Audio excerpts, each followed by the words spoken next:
Rorschach's Journal, February 23rd, 2015.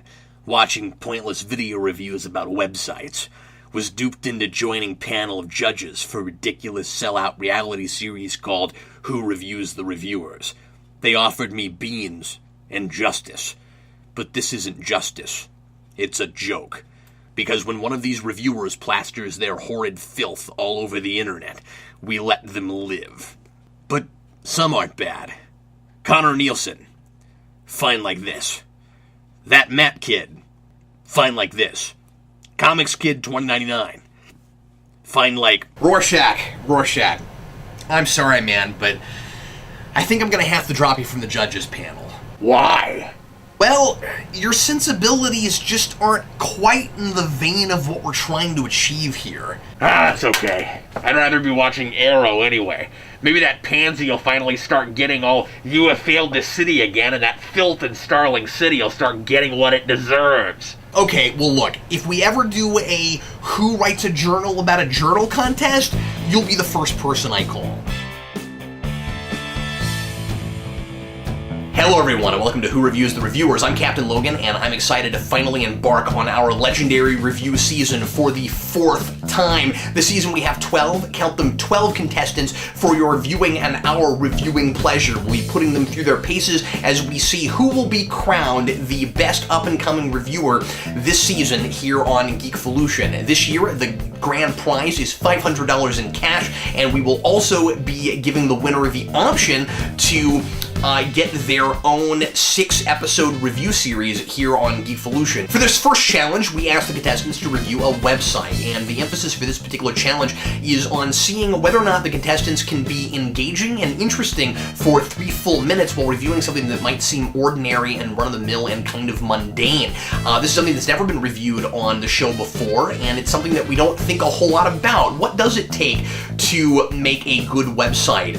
What are the conventions? What do you need in terms of content and layout, organization, those sorts of things? What does it take to have an excellent website? And that's what we asked the contestants to do. We will be seeing each of their reviews as well as the judges' responses. And I also want to remind everybody that in the description of the video is a link to this week's Who Reviews the Reviewers Viewer Top Banana Poll. If you would like to participate in potentially keeping your favorite contestant alive in the contest, be sure to vote for your favorite, and whoever gets the most votes will be immune from the next elimination. For this episode, for the next vote off, the person, or I should say entity, that has immunity right now from the last Viewer Top Banana Poll is Travis and Kaiti. And now without further ado, let's get right into it and see how they did. We're going to go ahead right now and watch our first video for the week, and we're going to begin with Kai's review, and let's jump right into it, shall we?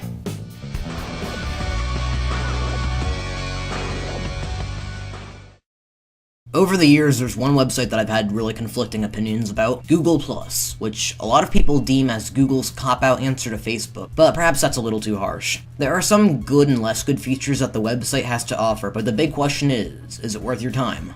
I find myself constantly changing my mind about whether or not I'm going to keep up with new updates on Google+ every other week. I'd say I go back and forth about this more than a schizophrenic with his paranoid delusions. In 2011, this feature was installed on Google. If you were a Gmail user, you immediately had an account. It had everything Facebook had to offer, but since a lot of people already had an account, it seemed kinda pointless. So right out the door, it didn't really have much of a following. It seemed that Google's thought process was that most people had a Facebook account, but even more people had a Gmail account, so this way it had all of their users by the throat.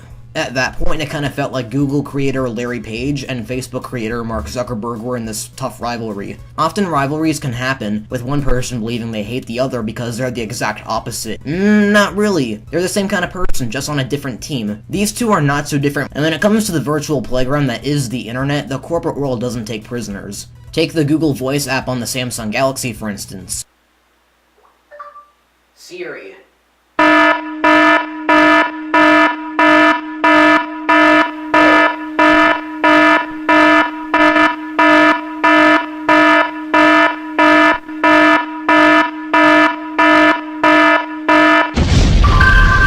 Yeah, I think that last part happened, but I'm not quite sure. Personally, one of my big gripes is that you can't really connect with the community the way you can on Twitter or Facebook. In fall of 2013, YouTube updated itself so that it was directly connected to Google+, and the two were now interdependent on each other. Meaning that everything you do on YouTube is posted on that Google+ page you didn't even know you had. This made things more complicated than they had to be, and bothered a lot of users. I don't know how this was supposed to be practical at all. I don't want to sound like there isn't anything good about Google+. I love Google Hangouts as many do, and without it, I wouldn't be able to contact a lot of my friends. But then again, I don't actually need to sign into my Google+ page to use Hangouts. I can just do that by signing into my Gmail. So technically, we have Google Plus to thank for that. And I am really grateful that this website isn't constantly sending you timeline updates that you don't really care about. Like, your mom's brother's nephew's cousin's daughter-in-law's former roommate just ate pizza.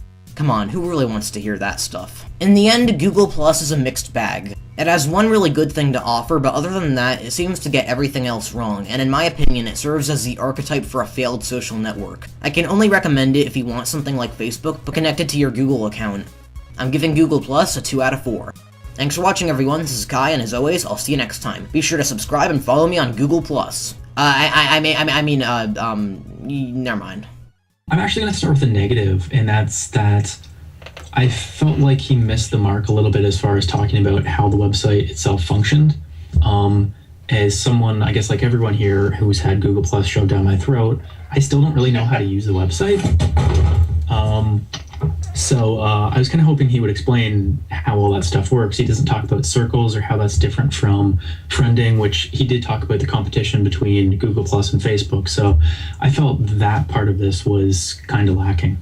As a review, he's reviewing more of a philosophical kind of conversation about Google Plus and its place in social media, rather than actually reviewing the website. Like, we barely even saw the website, and when we did, it was more in kind of, to reference to the pieces, but not any kind of functional, piece or whatever. I don't think his introduction totally fits the review that's presented. It kind of feels like an intro that was written before he really got rolling, and then what he wrote was kind of different from what he thought maybe he was gonna do, and he didn't go back and rewrite it to match, because he implies that he's gonna give us a number of pluses as well as negatives, and then when you get to the end, he's got a couple of really minor pluses about Google Plus.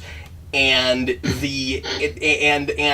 one of them isn't even just exclusive to Google Plus. I didn't think the phone joke played real well. What did you guys think? I wasn't immediately sure what he was getting at with it. Well, I thought the phone joke ran about 10 seconds too long, frankly. Yeah, I said the same thing. Yeah. I listened to this. Yeah, exactly. I listened to all these videos with my earphones, and boy, that was not pleasant for a while. So I mean, maybe if that joke had been 3 seconds or 4 seconds long, that would have been fine. But it was basically, you're going too long on the bit. Yeah, the two things about the joke that didn't work for me was it was too long, and also it was an aside. Like, it wasn't even really about Google Plus. It was about Siri and Google's voice command, which was on mobile. It was like a step, even outside the review even more. So it was it almost felt like he was reaching to be able to do that joke in some ways. My favorite thing about this video was his delivery. I think he is really good. If he's reading, he is a great reader. He's a great deliverer, of that, because it felt very natural, and I was impressed with how off the cuff it felt, even if it was written in red. It's funny watching someone give a mostly negative review to Google Plus, because it's like watching somebody give a mostly negative review about Jar Jar Binks. It's like, yeah, we all know the problems. I actually don't like the background. It's too busy. It's too busy. It looks incomplete. There's nothing going on underneath. I don't know why that is. And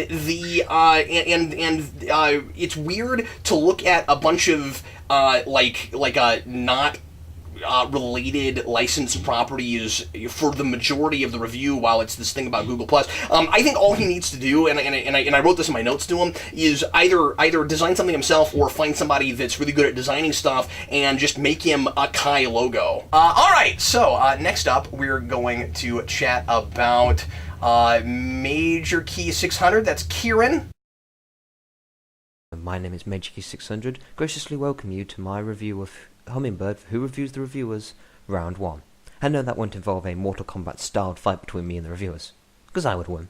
So when I was tasked by Captain Logan to review a website, there was no doubt in my mind what I would pick. I would instantly pick Hummingbird, mostly because 1, I'm insane about anime, and 2, it's an interesting topic to tackle, as Hummingbird is a social interactive list website, think on the same veins of Twitter and Facebook, at least in how it functions and how it interacts with other users, with the keyword there being list. A interactive list site, for those who do not know, is a site that helps the user keep track, discuss, and list a certain type of medium that they may be fans of. For Hummingbird, this site is for anime. The site allows the user to categorize an anime show for movies or normal TV shows into one of 5 slots: currently watching, completed, planned to watch, on hold, and dropped. This becomes ever more useful as it saves the chore of going through the list of previously watched shows just to go through one particular show to update it on whatever the categories you may want to list it on. Instead, you can literally just go to one of those categories and then update it from there. This quickly becomes the icing on the cake, as Hummingbird lets you update a currently watching TV series with an episode-by-episode feature, as it documents each episode you've watched in that show for all your followers and for you to see. This becomes a big help with if you're someone like me that keeps forgetting what part of the show he's on next. Instead, I can just go on Hummingbird and be like, oh, I'm on episode 19 of so-and-so show. My only major concern with the website is that it can be left unattended for updates for quite a period of time. So if any function for the user does not work, let's say I want to go into the community section, but for whatever reason the button won't be send me to the designated link, then I have to wait for the moderators or whoever updates them to literally wait for an entire system update or bring the site down for maintenance, which is something they very rarely do and do basically on an occasion or on a whim.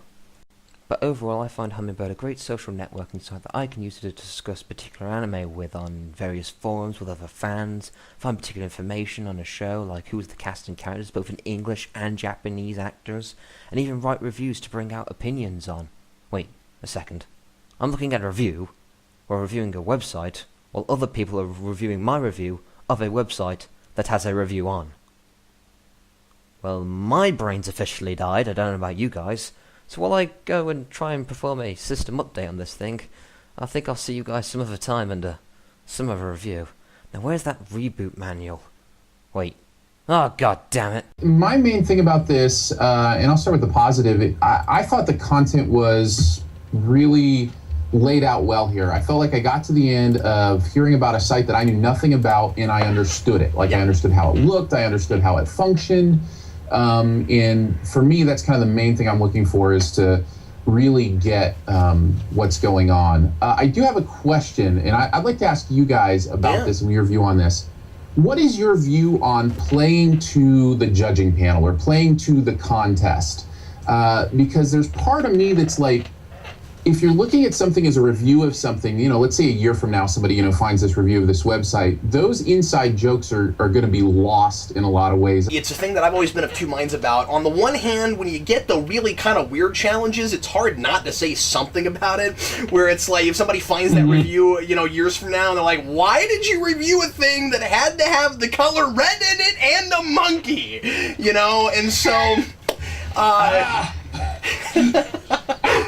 So, on the one hand, I totally understand why reviewers in the contest feel the need to do it sometimes, and sometimes it is really funny. I'm with you, Aaron. I don't know how much of it is like kind of playing to us, hoping that that somehow like sets them apart or like makes us like their review more or something. For me, as long as it's not like taking over in too much of the review, and that's where I'm with you on this one, is that I'm not sure about the joke at the end because of that. I was kind of back and forth on that. A good performer, and that's what kind of video reviewers on YouTube are essentially, the good ones anyway, are performers, and good performers play to their audience. And, you know, you could have one audience for one show and a different audience for the next. And, you know, these are obviously performing for us for the first hand, and, you know, secondary, their own audiences. Yeah, sure. I think they got to play it carefully. You know, it can get too gratuitous. Was this one that was just uploaded as like an unlisted video, though? Because if that's the case, then I wouldn't hold that against him at all. Yeah, I don't remember if it was or not. I think you're right. I think it might have been. I thought this is a good one, too. There was one tiny thing drove me crazy, though, at one point. I really wish he hadn't called attention to the fact he didn't have an image of the site crashing, and that was for several reasons. Oh, okay.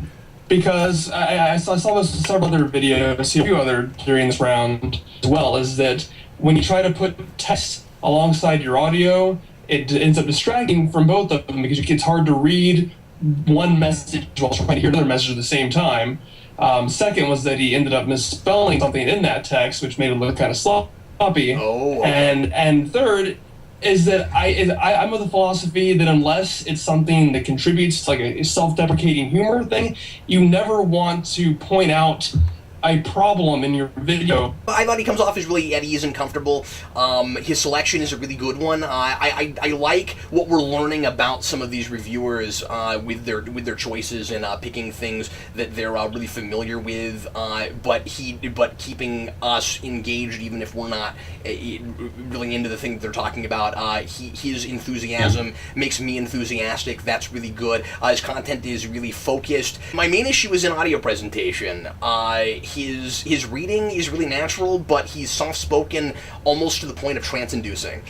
And I think he's going to have a really tough time without punching it up more, building an audience with that kind of tone, because it just kind of is a little sleepy. I would agree to Drink that. a lot of coffee next time.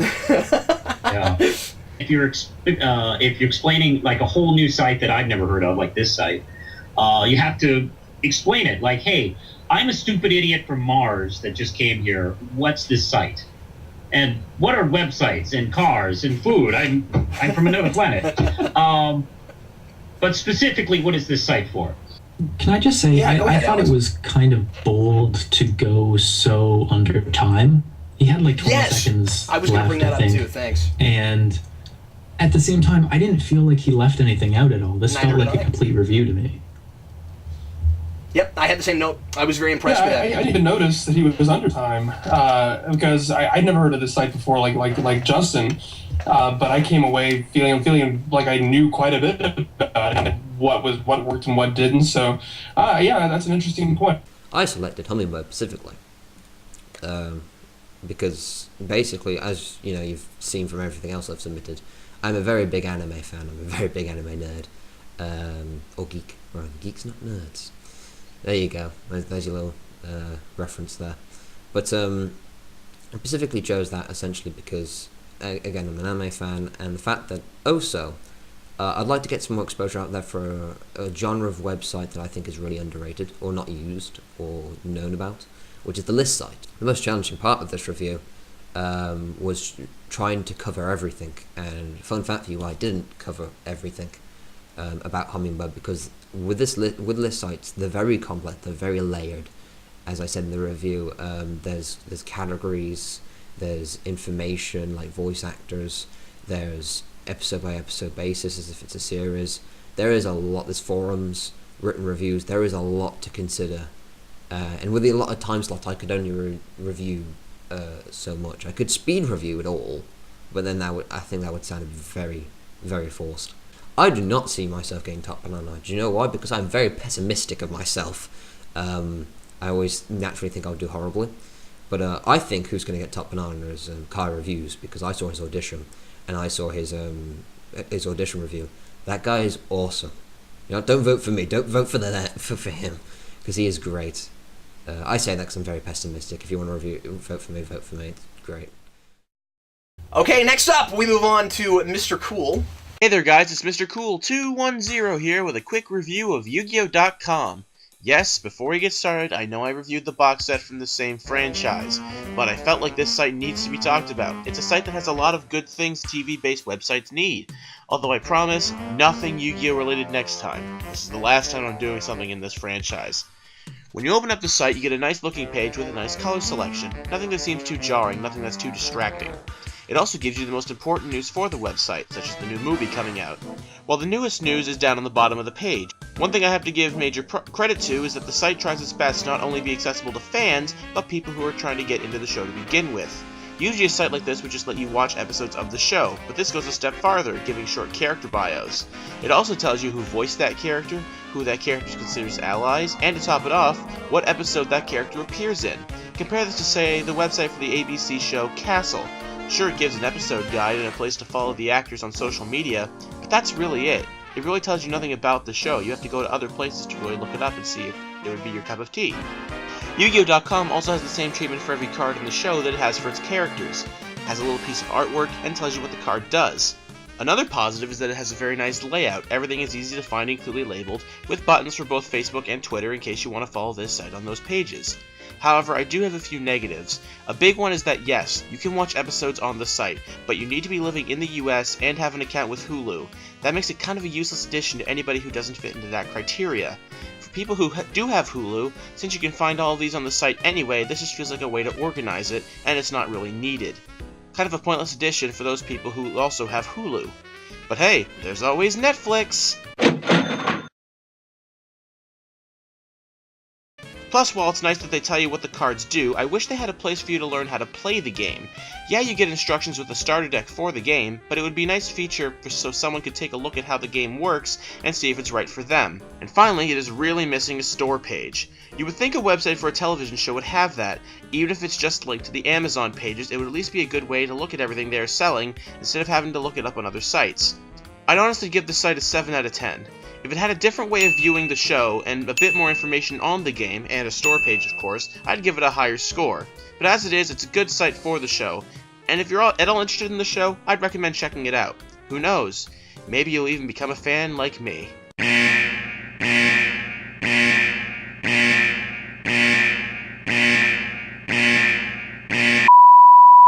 So every year there seems to be like kind of something that everybody really gets like excited about using in their videos, and like becomes this weird kind of trend. This year it's alarm klaxons for some reason. Yeah, I was thinking that. I did not catch until watching it this time that the background music on that was a MIDI of tossed salads and scrambled eggs from Frasier. And that was really distracting this time. That is the theme that is the end theme from Frasier. Oh, okay. I still noticed that. I just now picked up on that. In fact, at the beginning I was like, you know, that reminds me of something, and then all of a sudden I realized it was the exact same tune, and I was like, oh, salads and scrambled. Oh my god, it's that song. This is a very well-organized review. I love the bullet points at the end. It's just, you know, a really good way to sum up everything that he's, the important things that he made before. I liked his joke at the end, but the word, he says that he's obsessed. And that cracked me up. I don't think that was for the reason he wanted it to. So, so just, you know, be careful of spelling mistakes. You don't want to look sloppy, but still, I got to incorporate obsessed into my personal vocabulary. There's no way that was intentional. Well, because the word before, it was my collection, and he left the C out. So I just thought it was all like, I thought it was a gimmick. That whole joke was like, you know, he's obsessed with stuff and he doesn't spell words right, and I don't know, maybe I was off on that. I feel like Aaron cast a wide net on that one. Well, it happened twice in a row, that's all. If it had just been the one time, I was just like, you know, I thought maybe it was intentional. Maybe so. If so, Aaron was the only person out of this group that got the joke. No, I think it's very important in this competition to make sure that you're not making a lot of grammatical and spelling mistakes. Obviously, because it makes you look unprofessional and they're easy things to fix. There's not so much text in these that you can't take another pass through and make sure that you're not making those mistakes. Usually, whatever. I mean, in this day and age, whatever editing software you're using will usually have a spell check and redline everything that's not spelled right. But also, Lance will immediately vote you off if you're the only person that did it that week. So it's really important. I know this from experience. Lance, I had another question for you, man, because Lance, of course, likes to complain not only about grammatical errors, but also just, like, things that take him out and feel really unnecessary. I didn't like... I'm with you about the bullet points, and I like that he sums everything up at the end. It's really well structured, but I didn't like, if you'd done these things, it would have been a 9 out of 10. Because if the website fixed all the mistakes that you thought you had with it, wouldn't it be a 10 out of 10? Like, what are you docking it for now? That was my big thing. I was like, what are you docking it for? But that's You not make a valid point. That's a pretty good point. Oh, cool! Lance didn't think of that. I can't believe Lance didn't. We get to numerical ratings anyway. I have this with several reviews this week. This, I think, is really important. If you flub up in a polished written review, there is no excuse to not go back and retake it. The pacing on the video was quite excellent, going back and forth from voiceover to intercut pieces of him. The joke was very nice about getting a bribe from Netflix, I think it was. I enjoyed the video a lot. Of course, with the little sloppiness, especially with the spelling. Let me tell you, there's one thing I will not tolerate as a video reviewer is carlessness. My thing is, I really fracking hate when it jumps in aspect ratio and changes all the time. Yeah, I know you and you don't have a background. Yeah. I think you need to use the full screen because that's the canvas that you're given and paint on the whole bloody thing. I guess there wasn't enough variety. I got kind of tired of moving to the left, moving to the right, going up, going down. Why are we never zooming in and out? That was my, especially when you have an image where there's a big thing in the center and that's all that there is. It's weird to pan across something where there's just like a centered image. That should have been a zoom or an out. And I get wanting to move all the time, and that's fine. It's a video. You're trying to move. That's cool. And I mean, static stuff's good too. Obviously, I do mostly static. I do a lot of static. But like if you're gonna mostly move, I don't know. Like, do you agree with that, Alex? I feel like there should be a little bit more back and forth, and I wonder if it's just a limitation of the software. Yeah, that's a totally fair point. More variety is always good. Because, I can see where you're coming from, especially because it's just sort of pan over and then cross dissolve and pan over and cross dissolve, and it can sort of get a little bit boring. Yeah. I think his energy kind of mitigated that, but it's something to look out for in the future for sure. I selected the website I wanted to review because, honestly, it was my second choice. I was going to go with Channel Awesome originally, but in the rules they were saying that, oh, you got to go with something that doesn't have a lot of profanity on it. So then I thought, oh, I might try this Yu-Gi-Oh website, and it had a lot of things that I noticed were missing from a good chunk of TV-based website that I used to visit when I was either younger or even shows I watch now. The most challenging part of the review was trying to keep it at a good speed while also trying to make it reach the time limit, or more so not exceed the time limit, like not talk too fast and not talk too slow so that it either exceeds the time limit or it goes too far behind the time limit so I don't sound like I'm saying enough. I know this might sound a little petty to say, but I felt like I said everything I needed to say about that site. There's nothing else I really could have brought to the table. Sure, I saw some people mention mobile sites, but there is no mobile site for this website, so there's no reason for me to mention it, I guess. I'm not sure if I feel like I'm safe from elimination, because I'll admit everyone did a good job this week. I've watched everyone's videos. I always hate answering questions like this just because I always feel that if I say, like, oh, I feel like I'm not going to get eliminated this week, then either I will or I'll just come off sounding really, really arrogant and, like, really full of myself. I definitely don't deserve top banana this week. I know, once again, that's going to be like everyone saying, like, oh, but you should say you get top banana, but no, I really don't. Watching reviews, definitely not me. I'd probably go with ThatMattKid. His review was fantastic. Now we are going to watch Travis and Kaiti's review. Here we go. They're both here this time. Travis and Kaiti show. Yeah, they're both here. You know, if you sent them that, they would totally use it, I bet. They should. Fun. So this week we are reviewing a website, and our website we picked is Neopets. Basically what Neopets is a site for kids, and you make a pet, you name it, and you then earn coins through like games and stuff. Once you get those coins, you can buy clothes for your animals and get weapons, and I think at some point you get like a house or something. I don't know about you, but I was really into it when I was a kid. I remember really liking the part where you create the pet and name it. Best part. But, like, I never knew what to do after that. Like, that's the only part I did. Which I guess is very similar to the way I felt about most of my pets back in the day. Like, yeah, I want this goldfish. Yeah, I'll take good care of it. Yeah, it's going to be awesome. 5 minutes later, what am I going to do with a goldfish? We made a new account, and after you make the account, you get to do what's supposed to be the most fun thing, but it became the most frustrating thing for Travis and I. And that was making our pet. I wanted this guy because it's a penguin and that's my favorite animal. But then I saw this guy and I wanted to name him Catsio. This guy, Keanu Reeves, the real Neopet. But we did find an animal that we both agreed on, and it was this little girl. Pegasus Carter. Peggy for short. So after you create your Neopet, there's a lot of things to do. Explore the maps, and there's a lot of little mini games you can play to get coins. Mm-hmm. And one of the things you can do is buy clothes for the Neopet. And we obviously needed a 1940s red hat for our Peggy Carter. Yep. So I was gonna get coins for that hat by playing the games.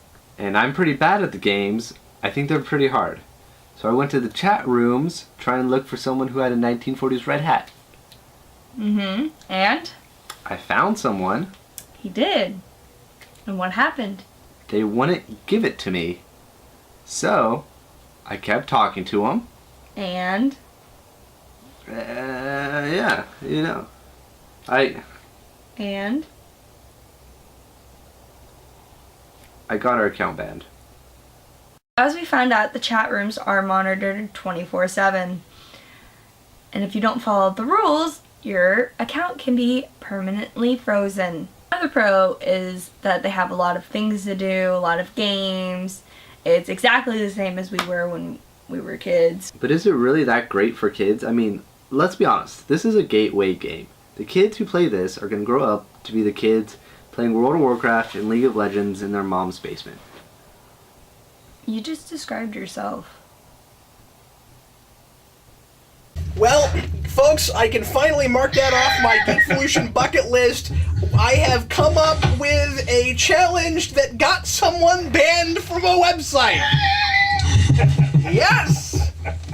This couple, I think, was one of my favorites when we started looking at contestants for the show, and I think this is a good use of their style. Actually, they have wonderful chemistry and good conversation as they go back and forth on how to use the site with the imagery in the foreground of the screen. So, it doesn't get at all kind of static or boring at all, and you're kind of caught up in the conversation. I also like the fact that they were able to turn a negative into a positive, where, they could have, after getting banned from the site, maybe, go, oh, geez, let's do another video. Let's do another website. And they used it, and they owned it, and also, in a way, it explains a aspect of the site. Like if you mess around too much, if you harass people to give you things, you can get banned, and you got to play by the rules, and they're pretty strict about that. Having two people as one contestant is like really fascinating to me. And like I said in the introduction video, I let it slide because we didn't have a rule against it, and also it occurred to me that it might not be an advantage because you've got two people in a 3-minute video. How do you make that work, especially not scripted? And I think it kind of hurt them a little bit in some places. Manos, you're absolutely right that the report is a lot of fun, and they're using their goofy comedy thing to their advantage, but sometimes it hurts them because they take a while to get to the end of a joke, and I think that sometimes it's too humor-driven before it's content-driven. So, they're talking about the games, or they're talking about the fact that they're not good at the games, they don't like to play them, there's other things about the site that they prefer to do, and they don't get into that aspect at all in detail, and that's kind of like the main thing about the site. So like, I think what's really fun about it is just that story about how they got banned, and then the end of it with his whole like kind of moral quandary. I thought that was kind of that was a great idea to end with that. But ultimately, I think that these guys are gonna need to go in more prepared before they start recording. I don't think there's much of a review here at all. I think there are 3 jokes here, and they're played out, and in between those 3 jokes, there's a couple of pieces of information. But there, as somebody who doesn't know anything about Neopets, I still don't know anything about Neopets other than you pick one, you apparently give it a name, and you try to find stuff for it, and there's maybe coins. So like, as far as like about the website, I came away not really knowing much about it. Having said that, the jokes work. I really like Travis's sense of humor. Yeah, I love that it's deadpan. I love that he does play it out. And I love them together, especially if they can focus in on their roles. When you have a team, one of the most important things you do is you decide which member of the team you are. So he's the goofy one. He's the one that's messing things up, that kind of stuff. She then has to embrace that role, I think, of, okay, I'm going to keep us on track. I'm going to, get into the nitty gritty. And so if they can even more zoom in on those roles of who they are, I think they can play that even a little bit tighter. But they've got, for me, I need to see more real meat and potatoes, kind of stuff in a review like this to come away thinking that it's a quality review. Quality piece of entertainment? Sure. But as far as a quality review, I'm just not sure I saw it in this one. They're still able to do things in such a way as the audience can infer things about the site, which is good. I still think that element was lacking to some degree, but I think it was there just in a more somewhat implicit way. Alex, would you agree with me if I were to say that just a lot more visuals would have helped? Yeah, I think that would have more or less solved the problem. While they have their roles down, there were a few points where I thought that maybe Kaiti's personality was overpowering Travis's, or it could be, where she's very effervescent. I love that energy she has, and sometimes I felt that on occasion Travis might sort of fall to the side. He needs to keep that deadpan character, but bring his energy up just a little bit to match hers, so that he doesn't get lost in this partnership. We chose Neopets because I think inherently as a kid's website, it lends itself to being taken comedically. It's hard to take something like that seriously, and I think that sort of is the style we were after, of not taking something too seriously and just sort of having fun with it. And so having just a fun website seemed like a good choice. Plus, they didn't let us choose any websites with adult content, and that's the only website I know. The time limit was tough. We cut a lot. We had so much more. The video, if you watch it, feels very much like the first 3 minutes of a review. The first 3 minutes of a 5-minute review. Yeah. And that's because it pretty much is. Yeah, we had to cut a lot. A lot of the jokes didn't make it in. A lot of the review. The review itself didn't make it in. A lot of the analysis of the website. There was a program I wanted to add into it, and it was to record the computer screen while we were clicking through Neopets, and I spent an hour trying to download this thing, and it never downloaded. And it was so frustrating. And it was like the biggest aspect, and so we kind of had to... The biggest aspect. It was. Like, that was what... It wasn't that big of a deal. It was for me. I get really frustrated really easily. And that's why the camera shifts pretty early on. Once we start talking about the review, the camera shifts. It's because we went to film something else. So I know it's not sort of great, and I think it may not be what the judges were after, but it's very much what we wanted to make, and it's the tone we wanted to give. And yeah, I think we stayed to what we wanted to do. Yeah. Yeah.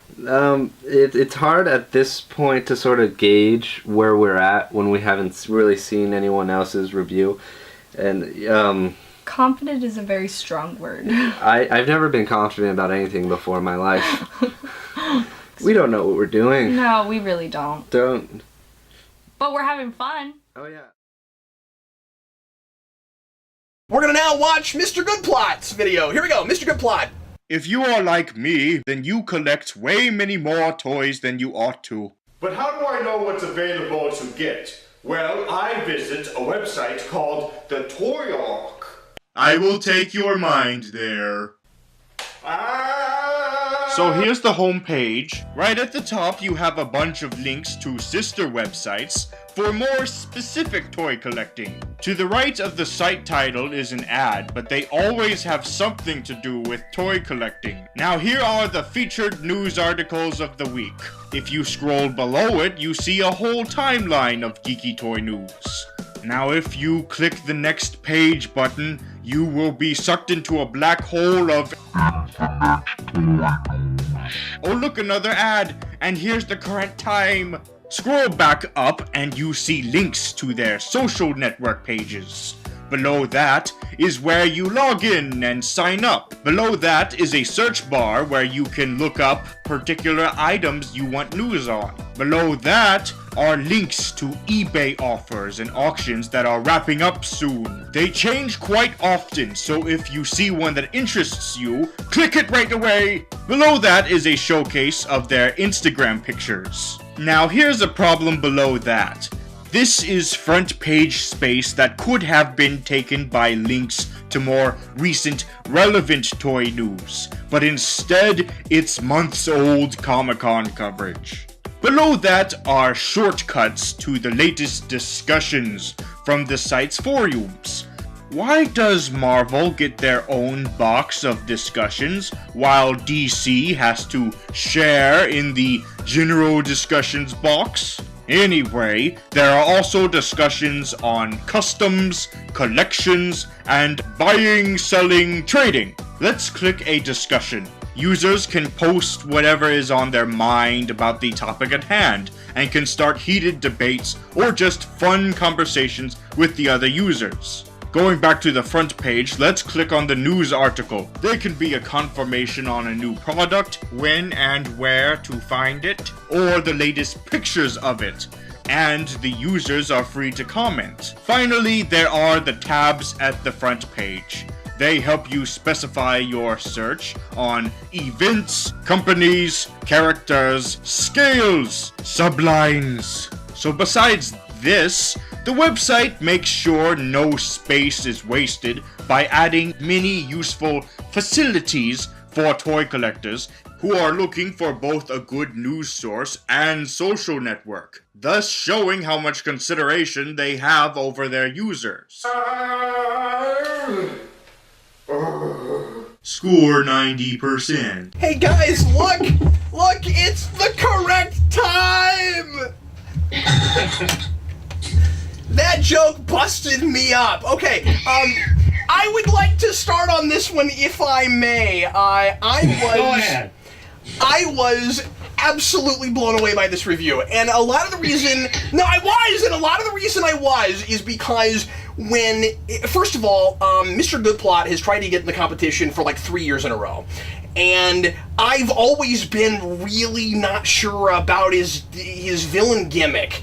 And like, it never worked for me. And I was always like, I don't know, it's too gimmicky and people are gonna be turned off by it, and you've got a talking rabbit, and I just don't know. And then... What's the rabbit's name, Logan? What's the rabbit's name? Look, I didn't come here... I did not come here for MrGoodPlot trivia, okay?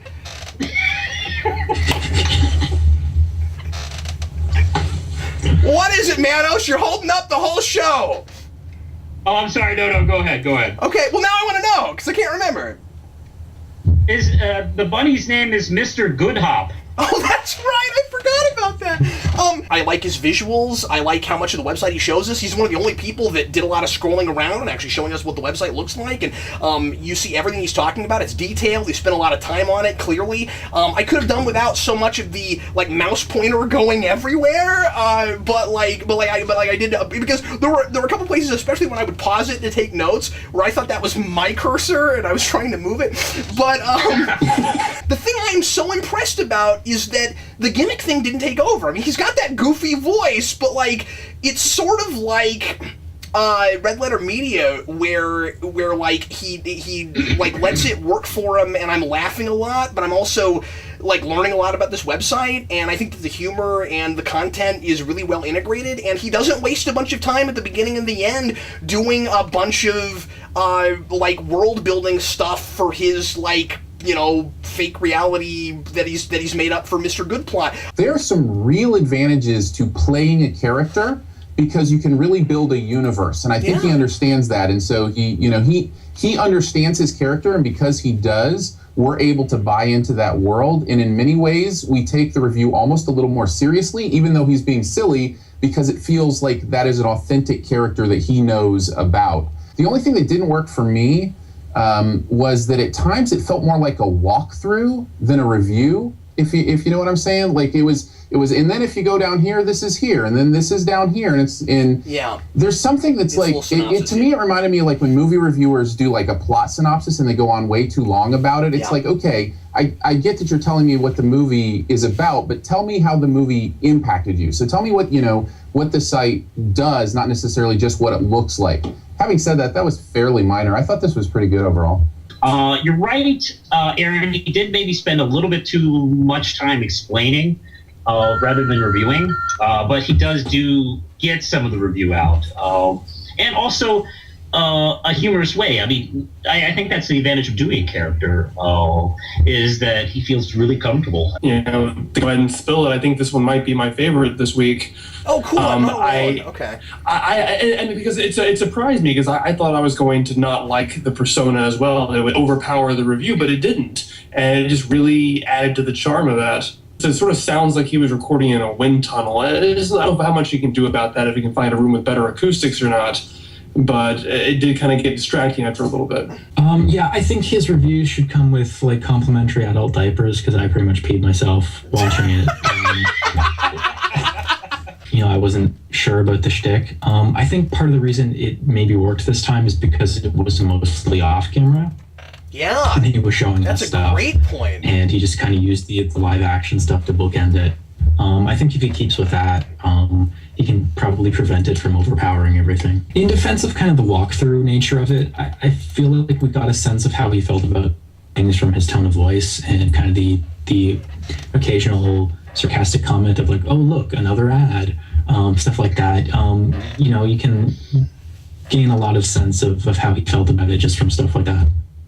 The Toy Ark. I go there all the time. I know I know it like the back of my glove. So I decided, okay, that is what I'll review. The most challenging parts of this review was that we had to be very detailed and thorough and informative of the website. Like, we had to break apart everything, and that's a little bit of a difficulty, because of our time restraint. But I also wanted to put in like this little tiny storyline just to make it not boring, which is why instead of going to the website through a computer, I decided to go through it through MrGoodPlot, taking my mind there. If I had more time doing this review, I think what I would do is I would try to do it a little bit later, I guess, because coincidentally, Toy Fair has just started.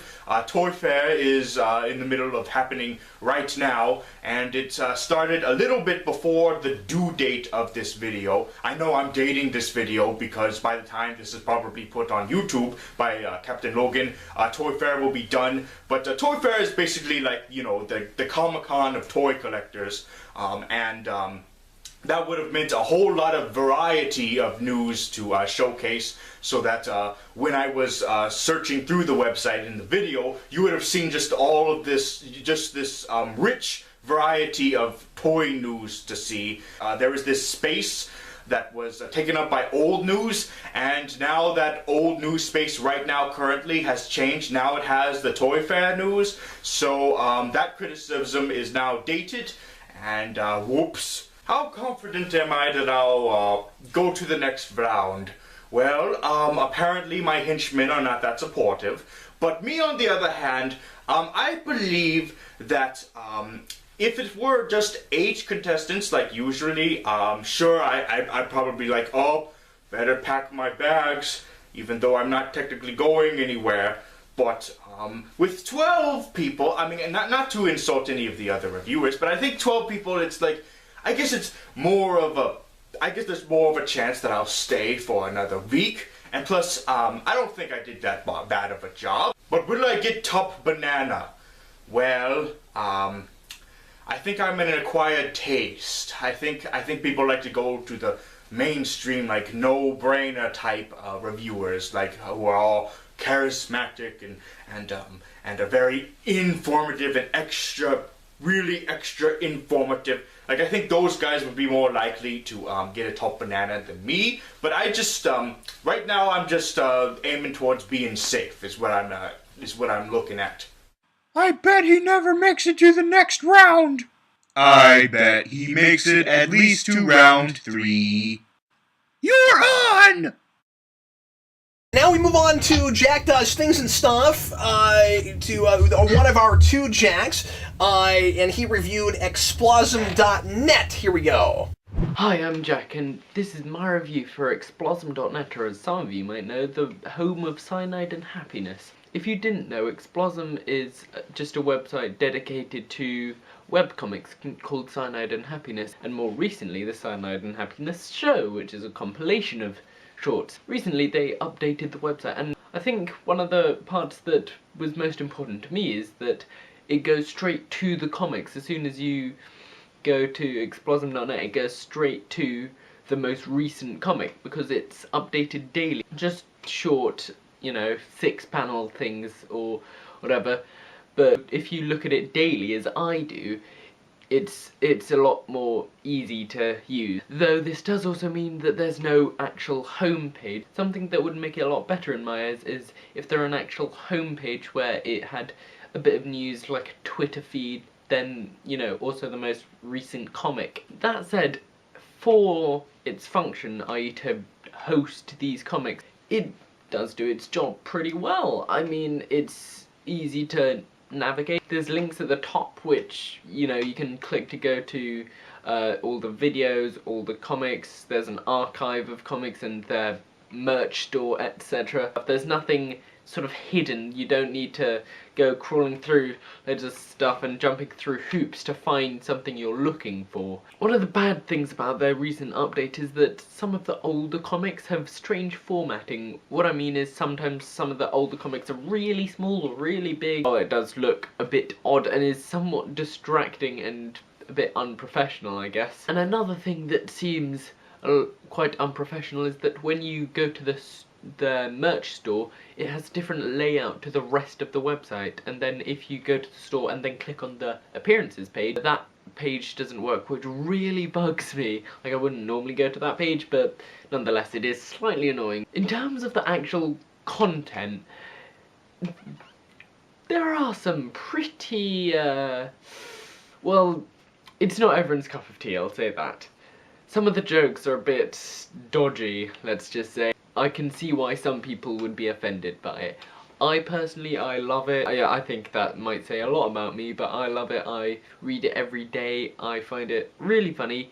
But sometimes the jokes are a bit, not repetitive, but predictable. Once you read it for a while, you get to know how their senses of humour works. And you can guess how the punchline is going to go. Overall though, I think that while it's not everyone's cup of tea, if you do have a somewhat disturbed sense of humour, then check it out, and if you don't get offended easily, then good for you. I want Jack to know that I think he has a lot of potential with that kind of laid back, kind of, cute kid review stuff, from his bedroom kind of thing that actually pops up on YouTube quite a bit. Having said that, this was rough. There was a lot about this video that I really think could have used for more. Some of it's technical. Some of it's the lighting is distracting because it's so harsh and there's harsh shadows and, it's really lit harshly. Part of it's the editing. There are some edits that I didn't understand. Like, it seemed like they came in the middle of sentences and different things like that. And the other main thing, and I think this is what it comes down to, why I came away from this review not enjoying it very much, is there's not really any visual example of what he's talking about. It's all very much him, which is ironic coming from me because that's kind of the review that I do. So I get that style, but I really could have used it, especially when you're talking about a website. It feels weird that you have you have your logo at the beginning, and then you get to the end and you have an image and you have text, and that immediately makes you go, well, you could edit. You know what I mean? It's not fully vlog style just because only because he has that. And so he can make a lot more of a case for vlog style if he didn't edit at all. But then the problem is to get it in 3 minutes, you have to at least jump cut at it. But then there's a lot of people that jump cut at it and still don't have text or pictures or anything. My big suggestion to him for the jump cut thing is, and just like I said with Travis and Kaiti, have a better sense of what you're going to do when you go in, and then after each sentence or two, you know what you're going to say, and then give yourself a good pause, and then continue, and then you have deliberate places where those jump cuts happen. The way that he described the site painted a very specific picture in my head, and then I actually went and looked at the site, and it looks absolutely nothing like what he described. He also complained that there wasn't a news section on the homepage, and there is on the website. And inaccurate. What's the other thing? He said that it was unprofessional, that the online store looked different than the layout of the main website, and that didn't really make any sense to me. I don't know why that would be unprofessional. I guess the last thing too is his description of the humor wasn't really accurate. Like, he says it's dodgy, it's not everyone's cup of tea, but I still don't know what kind of humor it is. Like, is it black humor? Is it shock humor? Is it kind of gross out humor? I still don't have a sense of that. And that's why you really want to plan that stuff ahead of time, because when he gets there, you can tell that somewhere in the back of his mind, he knows what he wants to say, but he can't articulate it, and it's rough watching him try to grab onto that, especially in a 3-minute review, because he loses some real estate with that. I hate jump cuts in general, really, especially when you're going off the cuff. You kind of see it as a necessary evil, but that really is just there to cut out the parts where you didn't successfully carry the video, on an off-the-cuff style. And to a certain extent, I can live with people having those in proper places. I think it's better if they try to disguise them by cutting away to a different piece of footage or to a still or something like that. But yeah, my main problem is the same thing the rest of you guys said, is that the editing was just way too much, where it was in between sentences, where you cut to something where it was entirely different delivery than the previous segment was. The people that do it most effectively, there's a rhythm to it. It's part of the whole thing. Yeah. It happens at a clip. Yeah. It's not like at really random points. He does it too often and then not often enough. It's almost as if he flubbed lines and then just tried to cut them out. Because editing together jump cutting like that is supposed to help kind of maximize your viewpoint and get it kind of and make it sound more coherent. And if anything, it made it even seem like he was rambling even more, actually. It seemed to do a disservice to what he was trying to do. I wanted to do something that's not too obvious. I didn't want to do YouTube or Facebook, partially because there's so many features to them that it would be impossible to do it in a 3-minute video.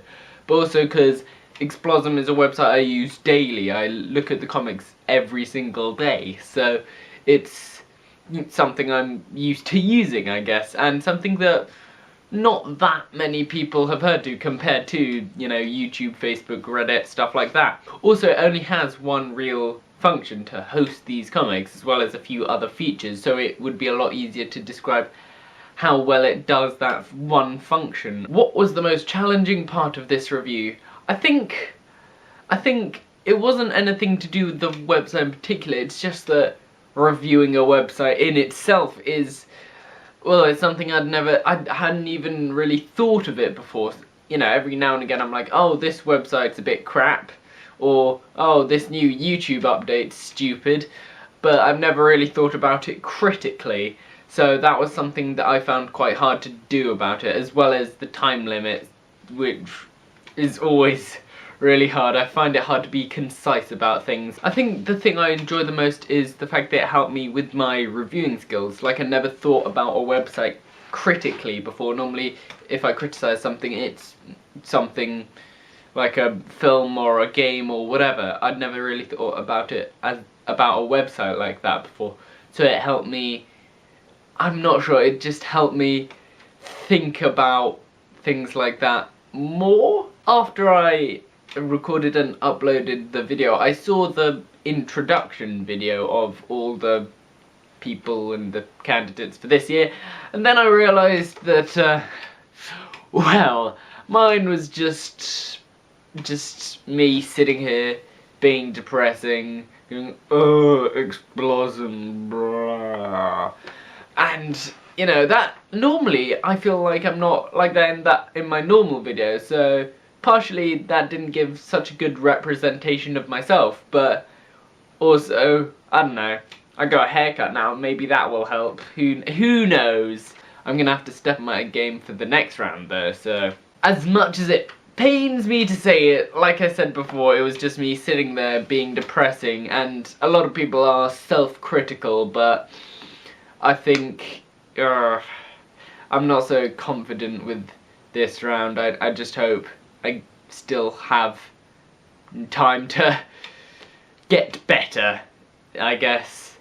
You know, not be depressing beep. That was me censoring my words. I'm gonna go now and save myself any more embarrassment, so yes, I will see you people next round. Let's go ahead and move on now to our other Jack who likes stuff.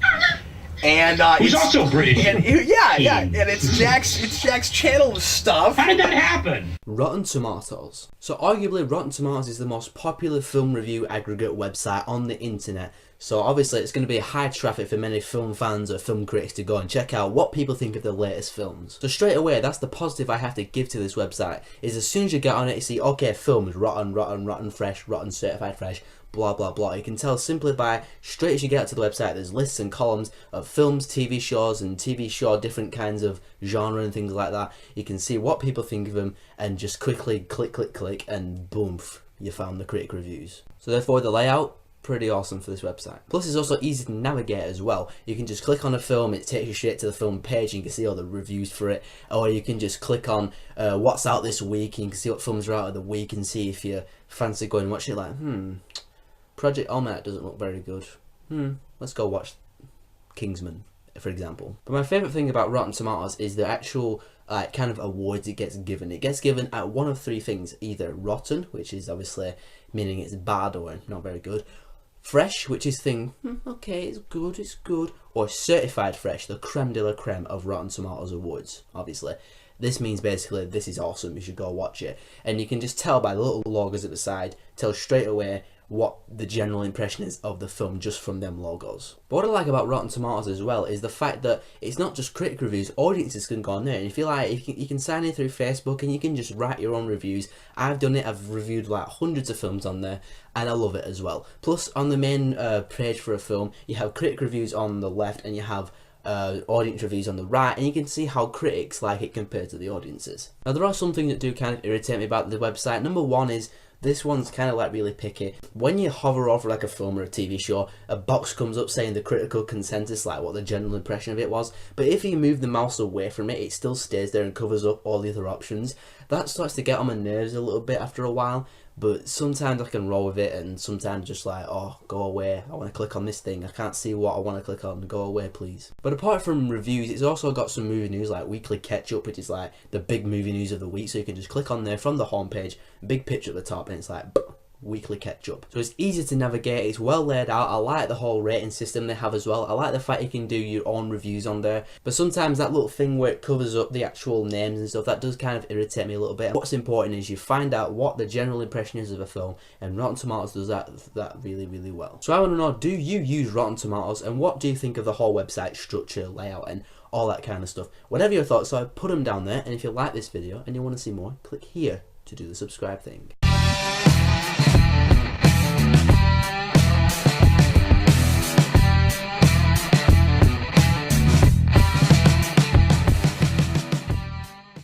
Overall, I quite like this. I guess my main point is he's super confident in everything that he says, and so I totally buy it.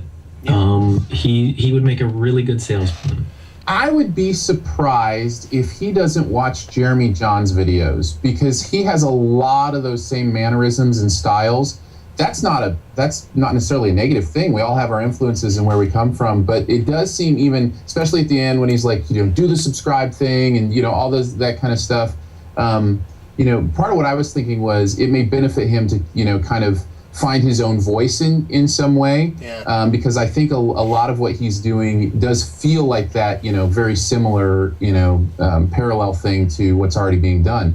In regards to that, and I think it goes well with our conversation about the last video about the jump cuts, he uses jump cuts well. He uses them rhythmically, like you were talking about, which is another thing Jeremy Johns does. He has that jump cut rhythm that YouTube reviewers can do. I could use a little bit more about how the site works, just kind of the guts of it a little bit more. I think because I know Rotten Tomatoes so well, I kind of forgave a lot of it. But I think if you didn't know Rotten Tomatoes at all, I think you might be lost on a little bit of kind of the basics underneath, what it looks like and how the movies get rated the way they are. But other than that, I really liked it too. I thought it was really good.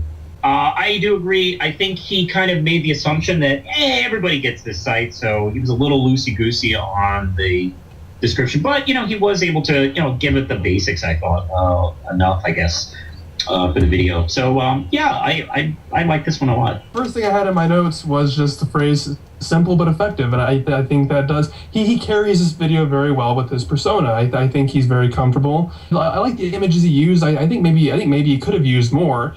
It seemed like one of those things where he wasn't going to use any cutaways at all for a while, and then suddenly they started showing up. And I was like, well, that would have been helpful earlier on when you were talking about this. Yeah. It's not, a deal breaker or anything, but it just seemed to sort of pop up halfway through the review, and then it's like, well, that's new. I wish I'd had that before. I felt like it started to drop off a little bit at the end when he's like, okay, I'm going to go into criticisms, and then this one's kind of minor, it's the pop-up thing, and then that's pretty much the big criticism that he brings up, and suddenly that's like the big criticism when he acted like it was minor, and then he like mentions it again toward the end. I felt like it got rushy at that point. I'm a little confused about intent on this one. I'm not sure who this review is for, because if you get to the end and he says, if you use Rotten Tomatoes, leave your comments and tell me what you think about it. And what I kept thinking through the review was that it was almost like it was more for people who had never used the site, maybe had heard of it but didn't know what to do with it, didn't know anything about it. And the audience that's labeled to look at this review is probably going to be familiar with it. So it's one of those reviews that feels a little bit more functional for the contest than it does actually like practical for people to watch. Because I kept waiting for him to go into like the actual reviews themselves. I know that it's an aggregate site, so you're not going to talk too much about content because Rotten Tomatoes can't help what content is there in a lot of ways, but the Rotten Tomatoes does get to decide what reviewers go there. You could talk about, because this is a question I always have, is it a big enough sample set? Like how do you feel about the way that it's impacting culture? You could touch on that. You certainly wouldn't want to make that too much of the bulk of your review, but I just felt like there was a lot of, I felt like it was a little too surface. Because it is a website that now people kind of use in their arguments whether a movie is good or not. Like they go, well, hey, I like this movie, and Rotten Tomatoes backs me up, and likewise, do the reverse. That might have been something that you could have touched on a little bit more. The reason why I selected Rotten Tomatoes is because I use it every day. Well, I don't use it, but I go on it every day just to see what the general impression is of films that are coming out, and I just thought I'd review it because I know a lot of film fans use Rotten Tomatoes and go for it for their preferences about what films are like in terms of the critical reactions. So pretty much the main reason why I decided to do Rotten Tomatoes.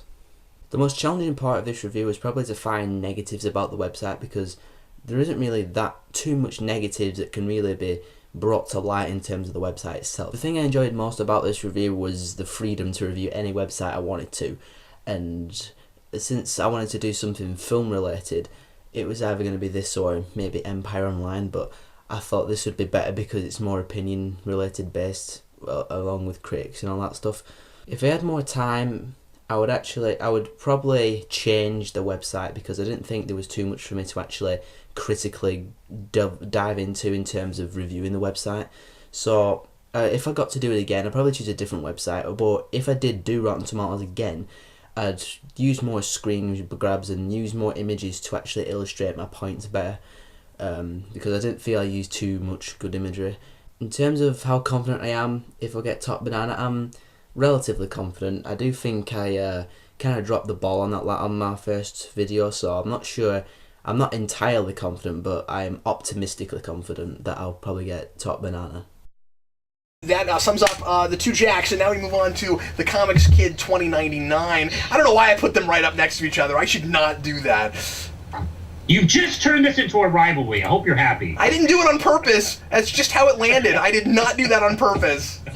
The social media website Twitter debuted in 2006. Despite being around for almost a decade, I've only been on the site myself for about 3 months, and I figured if I'm still pretty new to the site, there might be others who have never used it for various reasons. Keeping that in mind, since I was challenged to review a website for this video, I thought Twitter would be ideal. Like any reviewable thing, there are some pros and cons to Twitter. One of the big pros is that you can, well, connect with the pros. As someone who enjoys comic books, cartoons, and TV shows, I find that Twitter is an ideal playground where you have the illusion that you are getting to know many different people in the creative profession. I've used other websites like Facebook and Formspring to communicate with people who, before the internet, would have been unattainable if you wanted to speak to them, and it seems to me that there's a higher concentration of these people on Twitter than any of the other sites that you could use. Having said that, just because a body is on Twitter doesn't mean that you can actually start up a conversation with them. That's why I said you have the illusion of connecting with them. In the way of comics, most of the creators I see on Twitter use the site as a way of promoting their works, and so they are most likely to retweet something that's about what they're working on, and they're less likely to reply or even acknowledge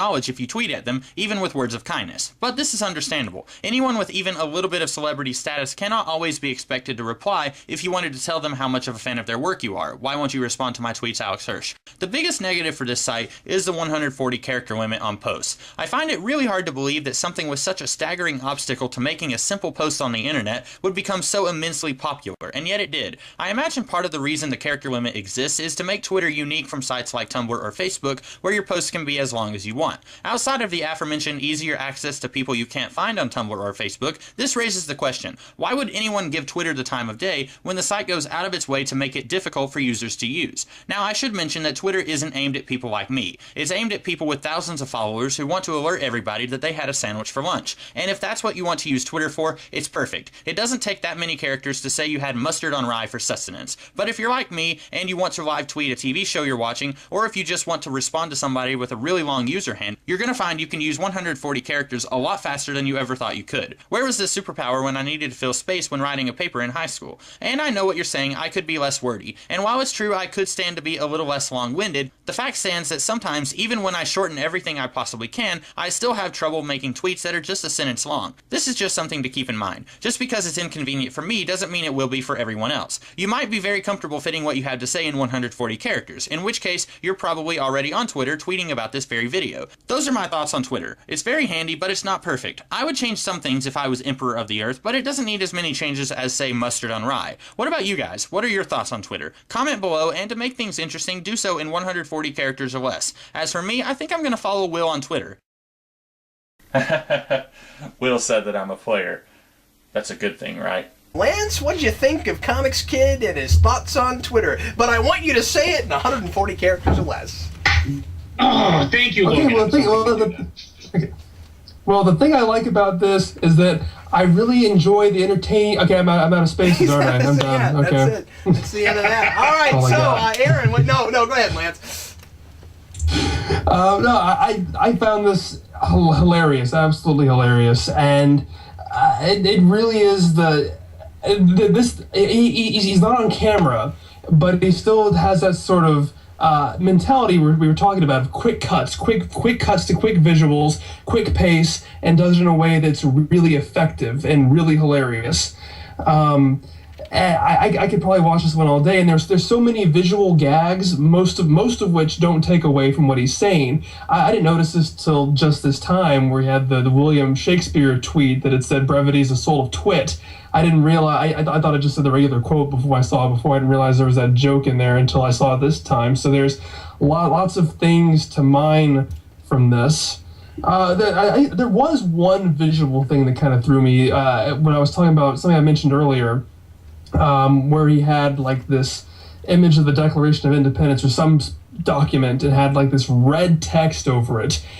It was far too much text to read at one point.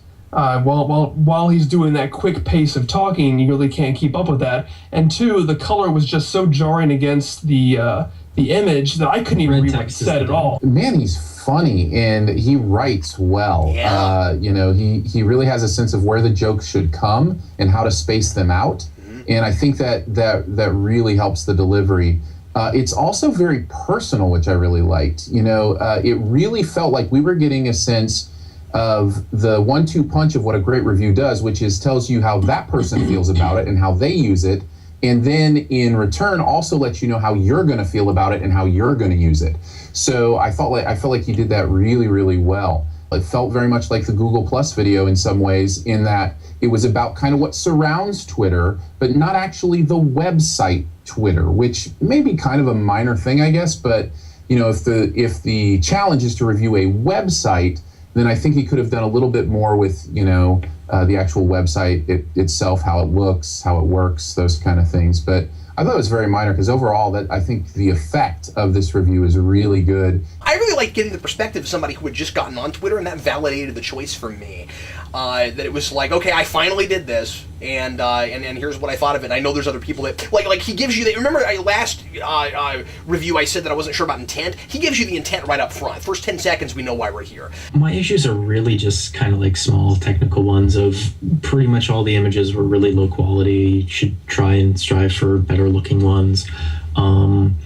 And I felt like the editing felt a little out of sync at places where it was like he would say a thing and then show a picture of it instead of showing a picture of it while he said the thing. And so it felt like at first, like my internet wasn't working right or just YouTube was screwing up or something. But I think that was just the way that he edited it. And that's a little bit of a problem, but that's relatively easy to solve. I wish maybe he'd been on screen a little bit more. Yes. You know, kind of interspersed, you know, his video. It's okay never to be on screen. That's fine. You can do it well. But I think from what I saw there at the end, that it would work for him to really be on screen. I think he's got the personality for it. So I don't know. I'd like to see it more. I chose Twitter because I felt like there was probably people out there who weren't really familiar with the website. They probably knew about it, they knew what it was, but since I had only been using Twitter for a few months, still I've only been using it for a few months, I figured there's probably other people out there who don't use Twitter, and maybe they want to see someone talk about the pros and cons of Twitter. And so that's why I chose it mainly, and also I felt like I had something to say about Twitter. Compared to some other website like Wikipedia, I don't really have anything review-ish to say about Wikipedia. So I felt like there was something that I could add to the discussion when talking about Twitter. In this particular video, I didn't have any footage of myself. It was all audio, and then I overlaid it with still images. And so the hardest part in this kind of video, I feel, is finding the right image to go with what I'm talking about. And I like to have a picture go with everything that I'm talking about. And sometimes that's really hard. It was really hard to find just the right picture if I'm talking about the challenge. I want to have a picture that represents a challenge. And so that kind of thing is very difficult, and there are ways around it, but this time I didn't choose to go with those ways. So I feel like the hardest part of this particular video, the most challenging part, was finding the right pictures that I could use to best go with what I was talking about in the video. Sometimes when I do a video like this, I can do some pictures, still images going over to audio, but then I can come back and do video footage of me sitting in front of the camera. And in cases like that, when I'm using video footage of myself, that means that I don't have to search for pictures to put up on the video. And even if it's just 15 seconds of me talking really quickly, that's 15 seconds that I don't have to find a picture to go with the audio that I'm playing. And in the past, I've done videos like that, where it's a combination of video footage of me and then still images going with the audio. And it's a monster to try and edit a video like that. It's a lot easier to either do the entire video as just video footage of you, in fact that's the easiest thing to do in my opinion, or do an entire video that's just pictures and audio. It's really difficult to try and merge the two, and I've done it once before, and if I had a little bit more time, I probably could have done it this time. A few months ago, I was under the impression that nobody would get voted off for round 1, that everybody would stay on, and then I found out that instead of there being 8 contestants for this season, there was actually going to be 12. Now, I'm not sure what is going to go on. I don't know anything. The game has changed, so to speak. For all I know, since there are 12 contestants, they've decided to change the rules, and they've decided, well, it's going to take us forever to narrow this down to one person, so let's go ahead and start voting people off with round 1. If they decide to do that, how confident am I that I'm going to stay on? 0% confident. I am not confident at all because I haven't seen any of the other videos of the people who are participating in this. I do know who all is in the contest. I am filming this on the day that that video went up that introduces everybody else in the contest. So now I know who all else I'm participating against, but I've only seen one other video for this round. And so I don't know if my video is really good compared to all of those or if it's really terrible. That's all I have to say. This may be one of the last times that you see me in this contest. So if it is, then I hope that you guys fare well in the contest. And thanks for having me. I'll see you guys later, hopefully. Okay, moving on, we go to Frobertson97, who did the BBC Aggregate News website. When reviewing a user interface, I believe there are 5 main criteria that said interface must meet. All layouts should be consistent with one another, pages should not overload the user with information, it should provide unambiguous feedback, user errors should be easily correctable, and it should cater to different user ability levels. I'm going to be taking a look at bbc.co.uk, the main source of current affairs in the UK, and see how its user interface holds up against this criteria. It should be noted that while the news portion of the website currently has the beta version of a new interface available for reviewing, I should be looking at the current design. The first thing I really like about the main portion of this website is its page layout. The different pages are consistent with one another in terms of layout, but thanks to the changing colour scheme, users are not confused as to what page they are on. Red for news, yellow for sport, blue for weather, and purple for BBC iPlayer. This is a tidy way of making the user feel as though they are on the same website, just a different page. On certain pages, however, I do feel that the user is bombarded with information. I can see why they do this, to display a lot of what is going on in the world, but this may be intimidating to someone who spends little time on the internet. These people do still exist, and are used to absorbing news like they would when they read a newspaper, a left-to-right linear experience. Seeing too many stories at once could leave them not getting what they are looking for. However, the eternal presence of the BBC logo in the top left-hand corner acts as a link back to the main homepage. This is particularly effective as it prevents users from being lost in hyperspace. In terms of user feedback, the website does a good job. When the user hovers their cursor over nearly every link on the website, it either changes colour or is underlined. This is a simple feature but is needed because it is imperative that the website does not feel sluggish and users can feel satisfied that their actions are being registered. If a user clicks the wrong link on the website, it is relatively easy for them to correct their mistake. They can click the headers to return to the general section of the website which they were on, or use the aforementioned BBC logo home button. The news page, which is the most occupied, has its news split by topic and country. This simple feature allows users to narrow down their news. There is a similar design implemented on the sports page. In order to cater for more advanced users of information systems, the website provides a search bar in the upper right corner.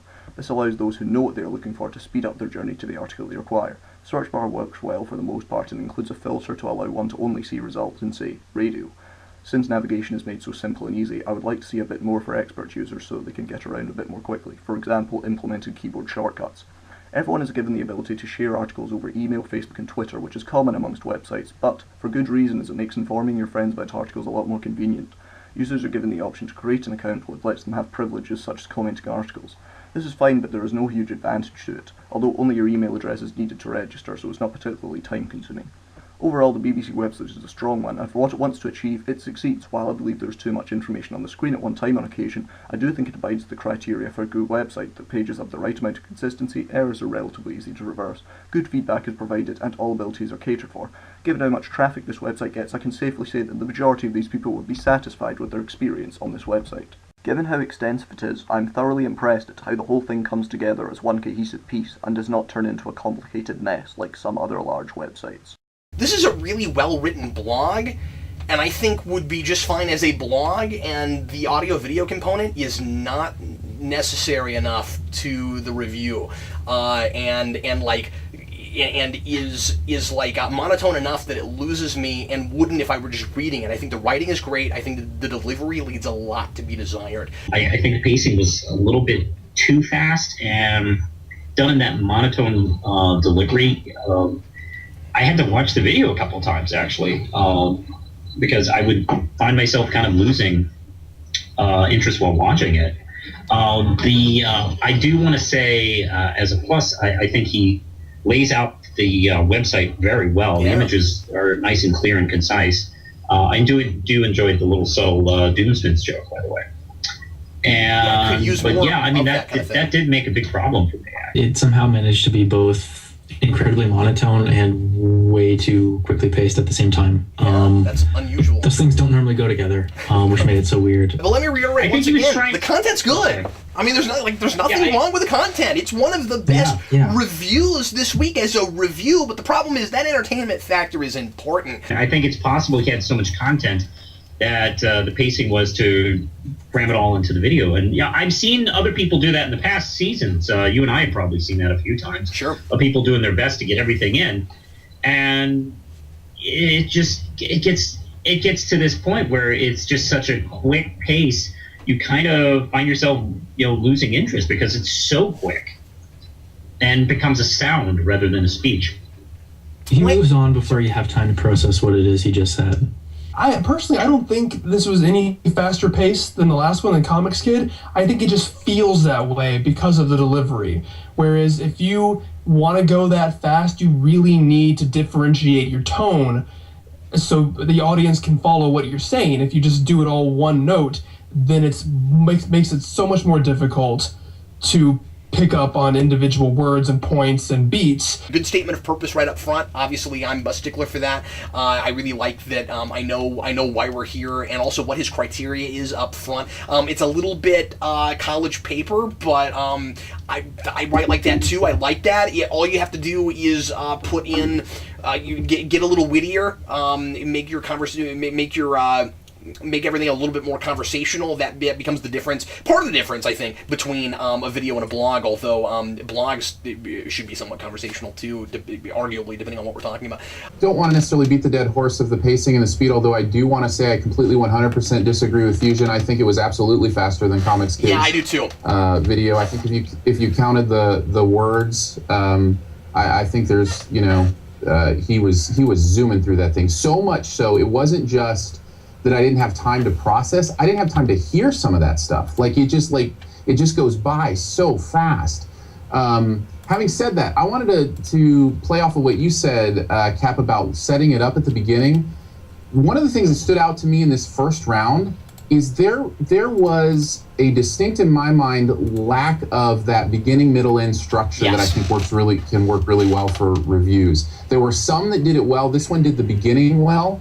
But even after he laid out kind of, this is how I see, what a video, should have, I didn't get a sense where he brought those back. And I think maybe some text on the screen that's like, okay, I'm in this category now and this is how I rate it. And again, it's very high school paper. It's very thesis statement, body, and then restating. But you can do it. You can do it in a fun and creative way. Exactly. It doesn't have to be sterile. Exactly. It can be, fun.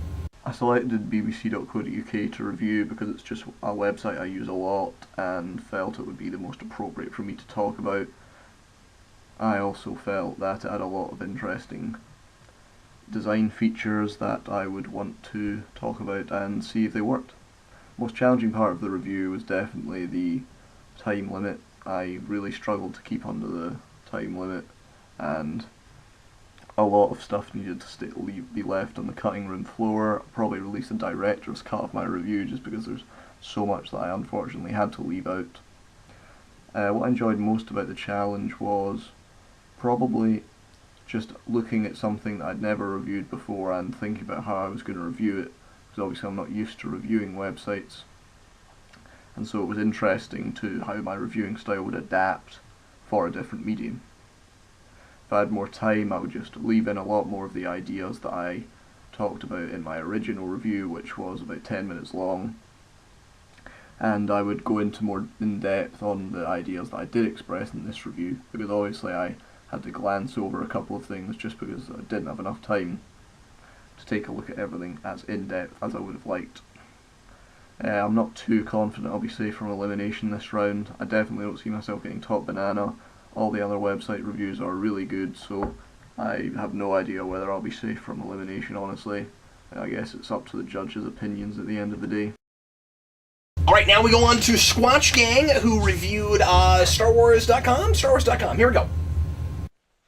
In the current world we live in, there's a website for everything. Pigs, animals, blenders, body parts, just to name a few. So you can bet your little brother's soul that there's a website out there for Star Wars. But is the official Star Wars website simply a phoned-in attempt to create a website that people will visit simply because it's Star Wars? Or is it actually a cool website for fans of the Star Wars movies to enjoy?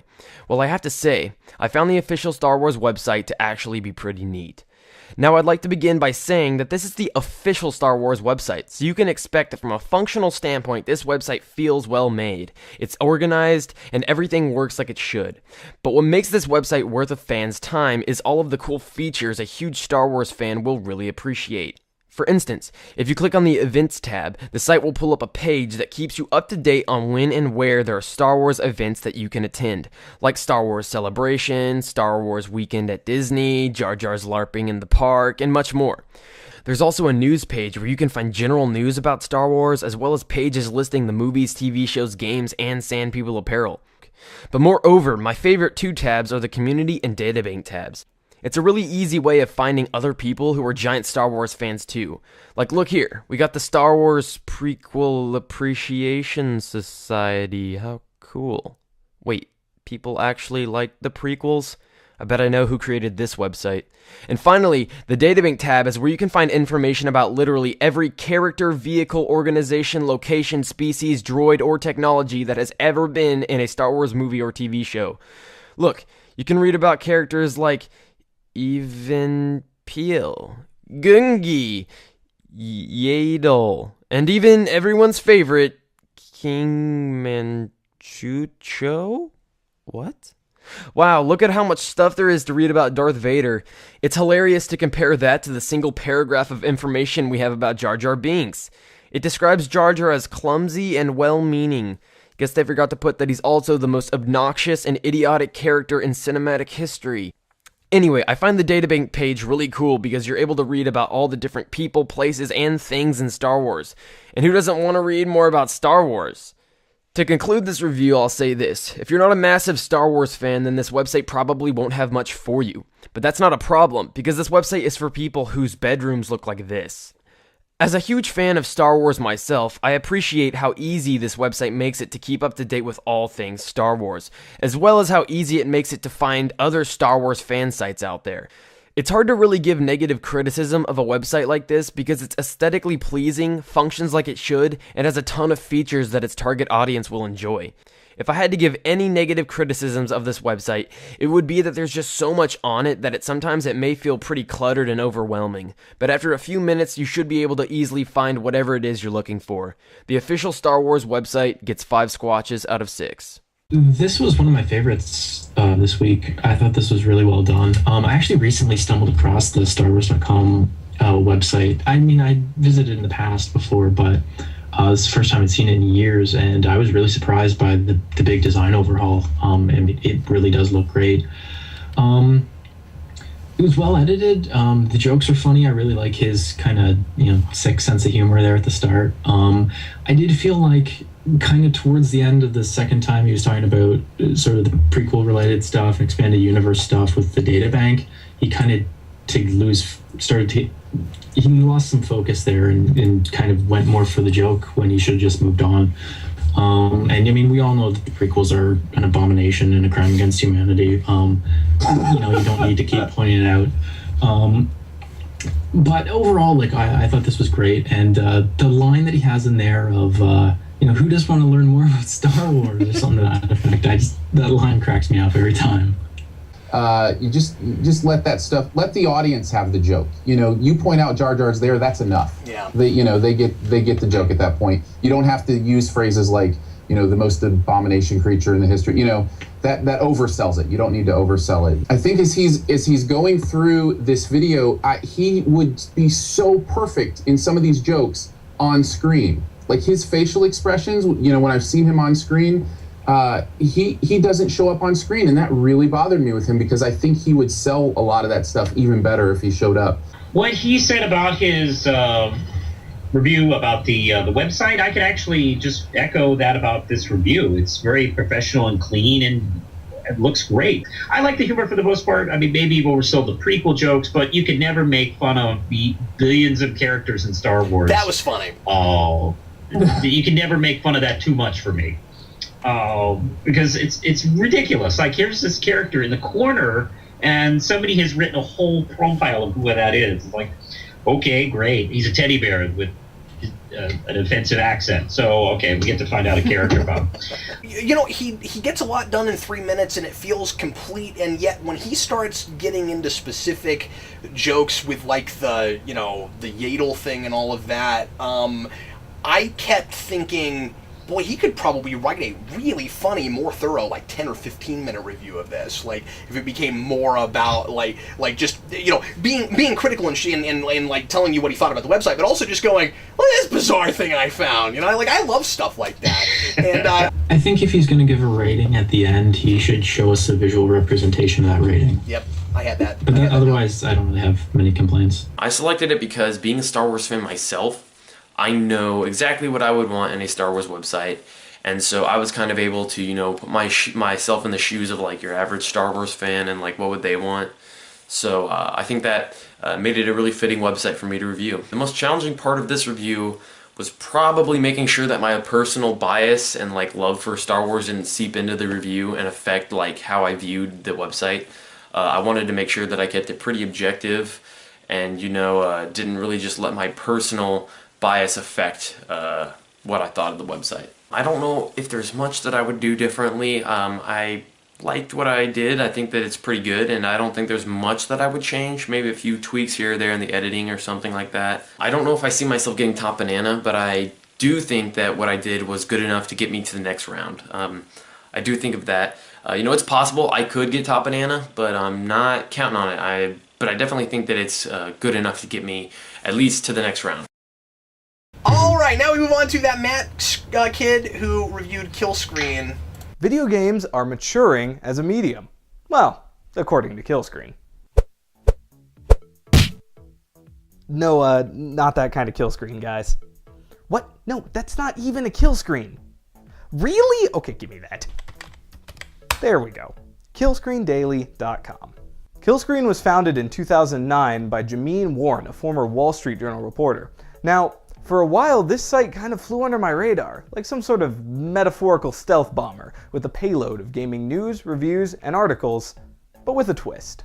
Warren founded Killscreen to promote gaming arts and culture, to encourage discussion and analysis of video games and their impact on our lives. So, does Killscreen provide a simple and intuitive way to access its content, and is that content worth accessing?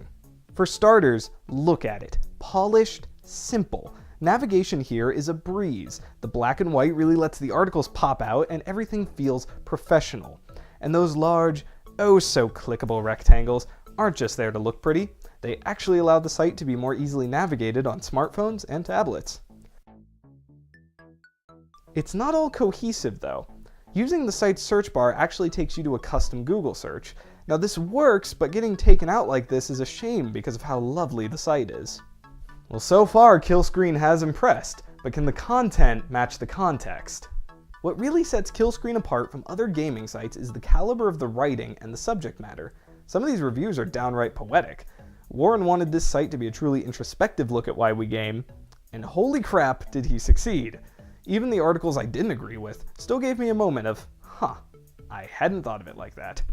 The writers, however, have been accused of being pretentious. I mean, look at this excerpt from an article on Wolfenstein: The New Order.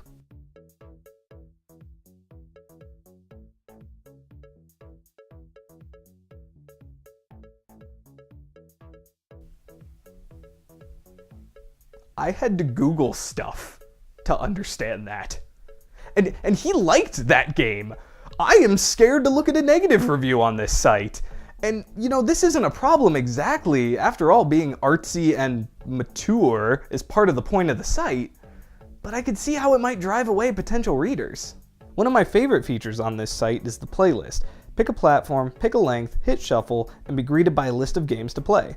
Great for fighting gamer's block, but I would like to see more games in the actual playlist as it doesn't take long to exhaust the list for any given combination.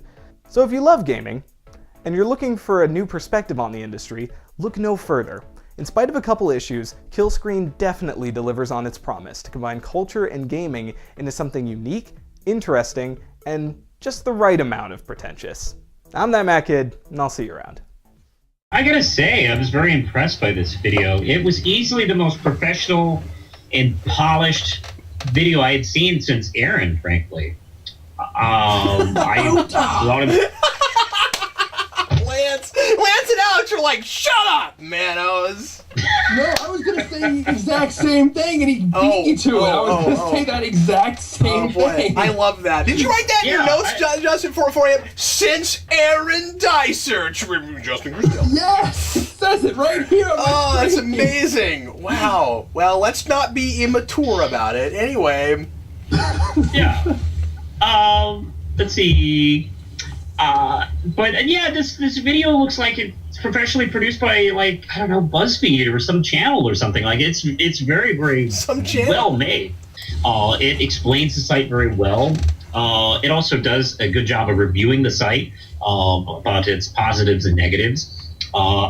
His humor is very good. He doesn't get too deep into making jokes. I mean, they come right along very comfortably. I laughed out loud about that bit about the overpretentious review comparing Wolfenstein to James Ellroy, which is hilarious in and of itself. Aaron Dicer, the most professional-looking reviewer until this guy. That's what I was gonna say. I would. Oh, you have the same note, and you are Aaron Dicer. That's amazing. I would kill to be this professional. That was incredible. I mean, that looks like that should be on a site ready to go somewhere. He did a really good job, and I think he's mentioned that he's in school for this, and you can tell. Yeah. He definitely understands visuals. He understands, kind of the rhythm of, when you should be on screen speaking, when you should be showing a visual. The humor was great. I loved this review. I thought it was good from top to bottom. And the content I thought was really good. He does that beginning, middle, and end thing. And at the end, I knew exactly what kill screen was. I knew if I went there what I was going to find, both in execution and as well as kind of content. The only thing that I picked out, and I think it's nitpicky really, but I would have had some sort of audio under the quote, whether he was reading it or whether he put, piped in some elevator music or something. It kills the momentum of the video right there. It's like the only place in that video that it just kind of comes screeching to a halt. Aaron, I don't think you're quite right about it. I think you're right that it's weird that it's static because we've seen moving things the whole time. I think that if the text had been moving toward you, you wouldn't even be thinking about it. I don't think it matters that it's not. I think it's. And I actually gave him this note. I'm glad it's not red because if it was red, I don't know how he possibly could have done it anyway but sarcastically, and he's too classy for that. And also, that's why, like any way he read it, I would it would be too much through his lens, and I'm glad that I got to read it just like he did. I would be very surprised to see a documentary where all the sound dropped out, like even the background sound or whatever. The sound did not drop out. You still had the music. On this video? Yeah, you still had the music he had been using through the whole thing. That was still there. I remember the music. No, I think it's silent. It's not. I think it's completely quiet. I think you're drunk. You think I'm drunk? You're drunk.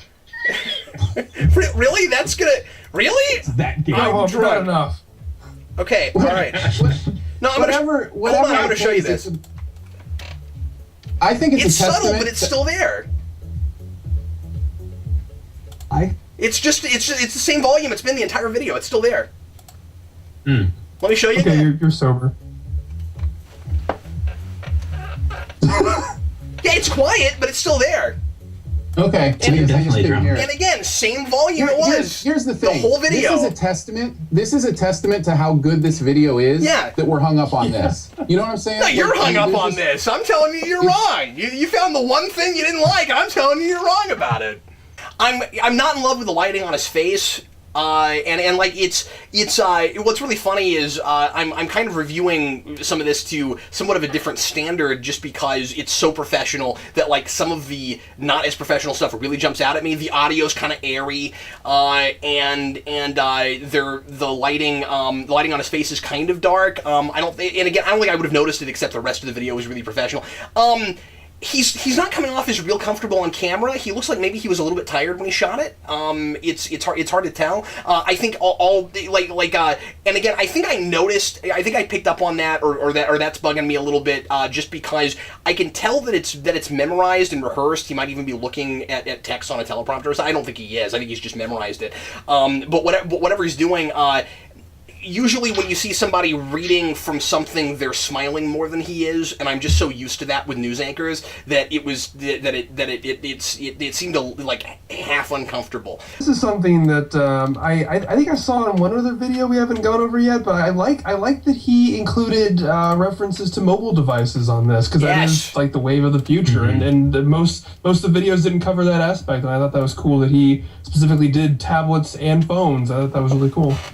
I selected it because I'm trying, as kind of a personal challenge, for as many of these as possible to make them video game related. That obviously could change depending on what the challenge for that, for that video is, but I am trying to make as many of them video game related as possible. So I went with a gaming site that I thought was interesting and cool, but not like IGN or GameSpot or like one of the huge ones, because I mean that's obvious and that's kind of easy. So I thought, well, Killscreen is not only, kind of a not as well-known site, but it's actually really cool, and they do stuff that's a little bit different than what like IGN and Giant Bomb and all them do. So I went with them. And also the guy who founded Killscreen, Jameen Warren, I actually didn't know this until I started doing more research for the video. He's the guy who hosts PBS Game Show on YouTube, which I've seen, but I didn't know that's who that was. So that was cool. Well, you may notice between my audition and this video, I switched my recording setup as far as my live action stuff, and so I had to move all the furniture in my very tiny dorm, and that was hard. That's why there's a poster behind a bed frame, because I haven't finished moving all the stuff yet. And so that was kind of obnoxious, and also just talking about a website and making it interesting and engaging and entertaining was kind of tricky. So those were very challenging. Well, there are a couple things I would do if I could do it again. One would be I would fix the lighting, because the lighting in the live action is really bad. There's some crazy shadowing going on, and that was just me being very dumb about my fill light, and that was just bad lighting on my part, and that was rough. So I will fix that in the future. Also, when I got screenshots and screen capture videos for the review, I forgot to take my bookmark tab, my bookmarks bar, off my Google Chrome site heading, because I got screen captures at 2 different times, and so I was like, well, I'll just crop out the parts where it shows my bookmarks bar, but I forgot to do that for one of them, and so now everyone knows that I have the Pokemon database bookmarked.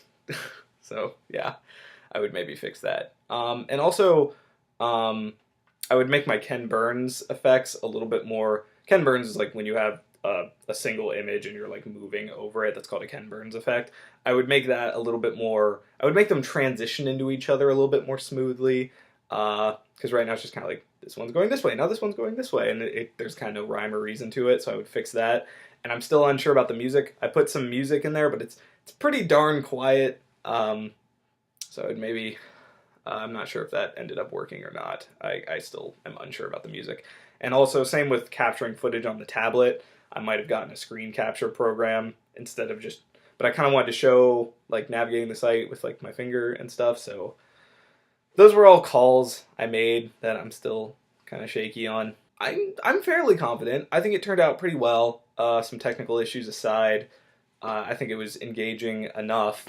I'm not sure if I'll get top banana. I hope I do. But I think I really did put a pretty strong effort, and I think that once I really start fixing the technical side of things, it's just going to get better and better. So I'm somewhat confident. I worked pretty hard on it, and I think it turned out pretty nicely. So yeah, that's about all I have to say. See you around. Let's move on to our final review for this evening, and we go on to Connor's review of BatmanNews.com. Here we go. Hey there, Connor here with another review. I've got a few questions for you. Do you like Batman? Do you follow the weird creature of the night? Do you want to be up to date on the Caped Crusader, whether it's movies, TV shows, games, or comics? Well, today I'm going to be reviewing the so-called premier source for all things Batman, a website called BatmanNews.com. Batman News is an entertainment news/fan website created and operated by Chris Bagley. Founded in September of 2010, the website originally focused on the production of The Dark Knight Rises exclusively, but has since widened its view to all things Batman, including the addition of a comics section in early October of 2011. So how good is Batman News at its goal of keeping its readership up to date on everything Batman? Well, I think Chris Bagley has done an exceptional job at being the most reliable source of news when it comes to Batman on the internet. And considering the popularity of a character like Batman, that's saying something. Bagley is one of those all the facts news types and doesn't post very many lists, editorials, or rumor-mongering stories. That's not to say you won't find the occasional top 10 from Josh Wilding or a rumor story, but these rumors are only headlines when they have some sort of credibility. This is something I highly admire, but if speculative journalism is your thing, then Batman News won't be. So how do I feel about the layout of the site? I think it's great, and this is in large part due to the Batman News 2.0 redesign that was implemented in March of 2013. This makes the site unbelievably easy to navigate and impressively aesthetically pleasing considering the amount of information that can be found on each page. On the home page, each section has its own tab across the top: movies, comics, games, etc. The latest big news stories, a countdown to the next Batman event. Nice touch. The latest stories and a convenient bar for the ever-updating comics section seemed like a lot to take in, especially when everything has sharing tools. But everything is tightly organized and nothing feels intrusive. The site's header, which gives you the latest big story, also has an icon which takes you to the top of the page. If you are new, it is in no way overwhelming to take in, and it is impossible to get lost on the site. The color scheme is nice to look at too, featuring an appropriate color palette of black, grays, and white. Batman himself would undoubtedly approve. Also, the overall design translates surprisingly well to mobile devices. Overall, Batman News is one of my personal favorite entertainment websites. I love its content, I love its layout and navigation, and just the overall environment of just being on the website. However, if you're just not into Batman or you prefer speculative journalism, then Batman News just isn't for you. I love it though. Anyway, thanks for watching, and this is Connor Nielsen, signing off. That Batman towel thing is such a Lance Fusion move. That's what I'm thinking the same thing. Anyway, yeah, go ahead, Alex. I just want to say first, because I actually know some background stuff about the site that most people aren't aware of. Oh, interesting. And some of the stuff that he brings up isn't accurate. The guy who runs the site he started the site by plagiarizing a different site. He actually set it up as a mirror site, and then tried to pass off all the content as his own. And he's been known to take stuff from message boards and post it as if it's genuine rumors, when it's just speculation by people. And I know because I was on boards where he's done that before, and I was not part of the site that he ripped off, so not very many people know about that. So I just kind of have to say, like, objectively, some of the stuff that he says is wrong. But I'm not going to hold that against him in this case, just because hardly anyone knows. Yeah, aside from all that, I quite like this. I mean, I think he needs to work a little bit, but aside from that, like, I didn't really have any problems. It's funny.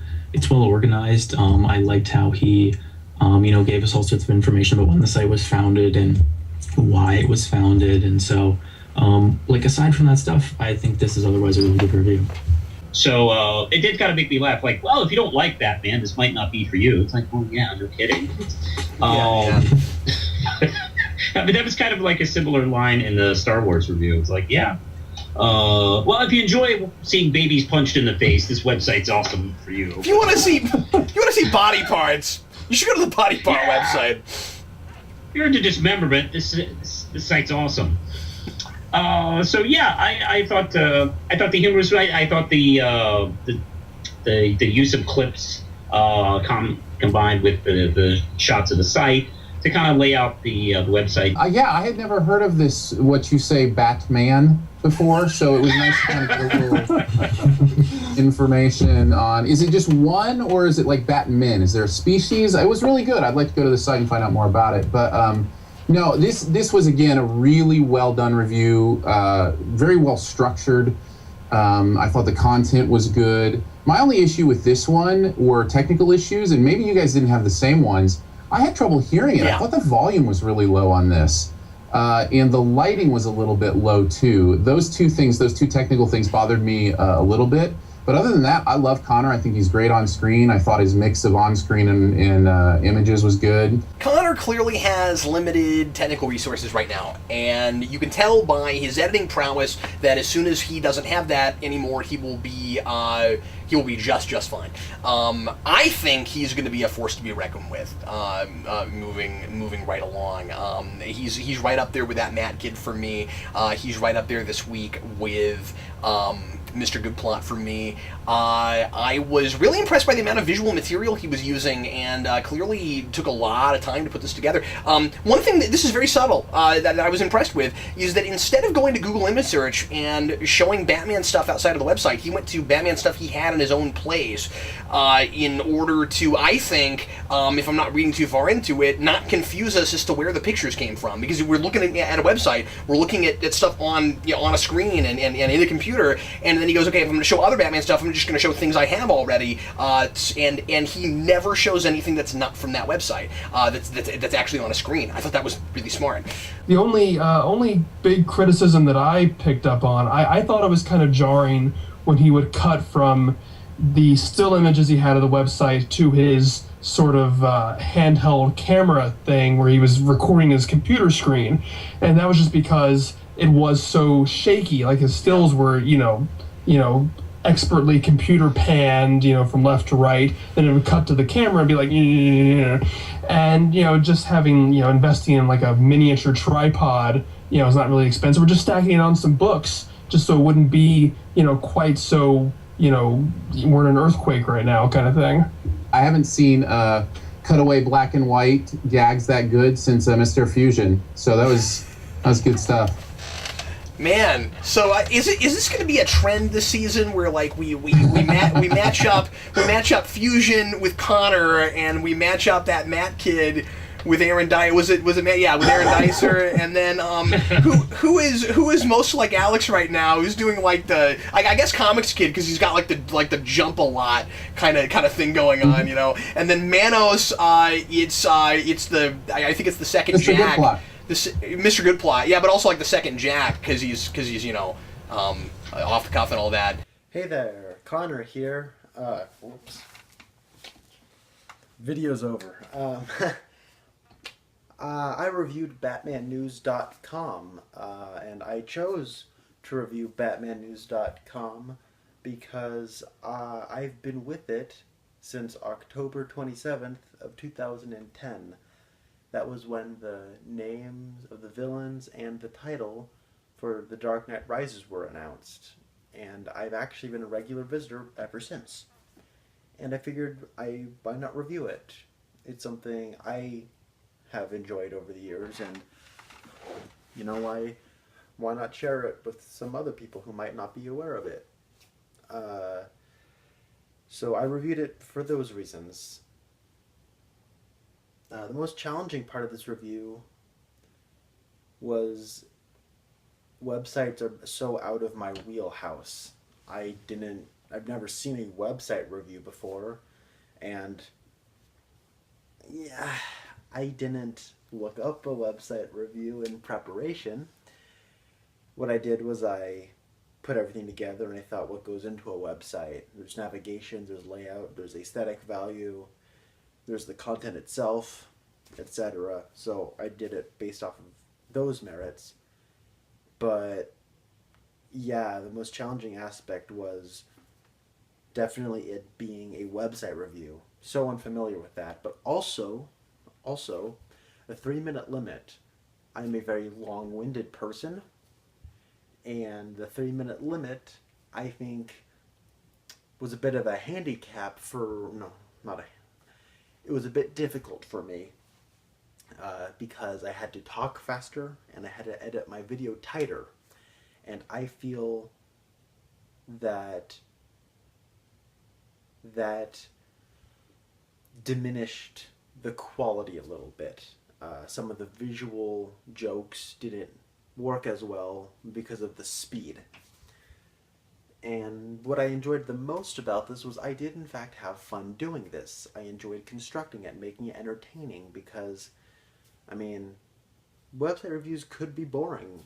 So I think it was a lot of fun trying to make this fun and entertaining. However, I do feel the process, I did make it a little ADD.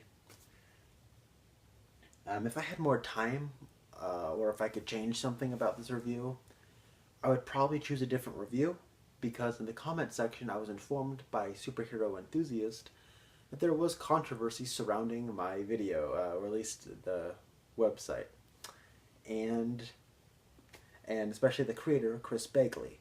So right there, I feel that was a bit of a, there is something I could have done better with research and stuff of researching it and putting everything together. But in terms of it being a website review, just based off like the mechanics of the website, I do think I did a good job. But a bit of a history lesson about Chris Bagley probably would have been better, and I would have been better off just reviewing a different website entirely where I didn't have that inherent baggage.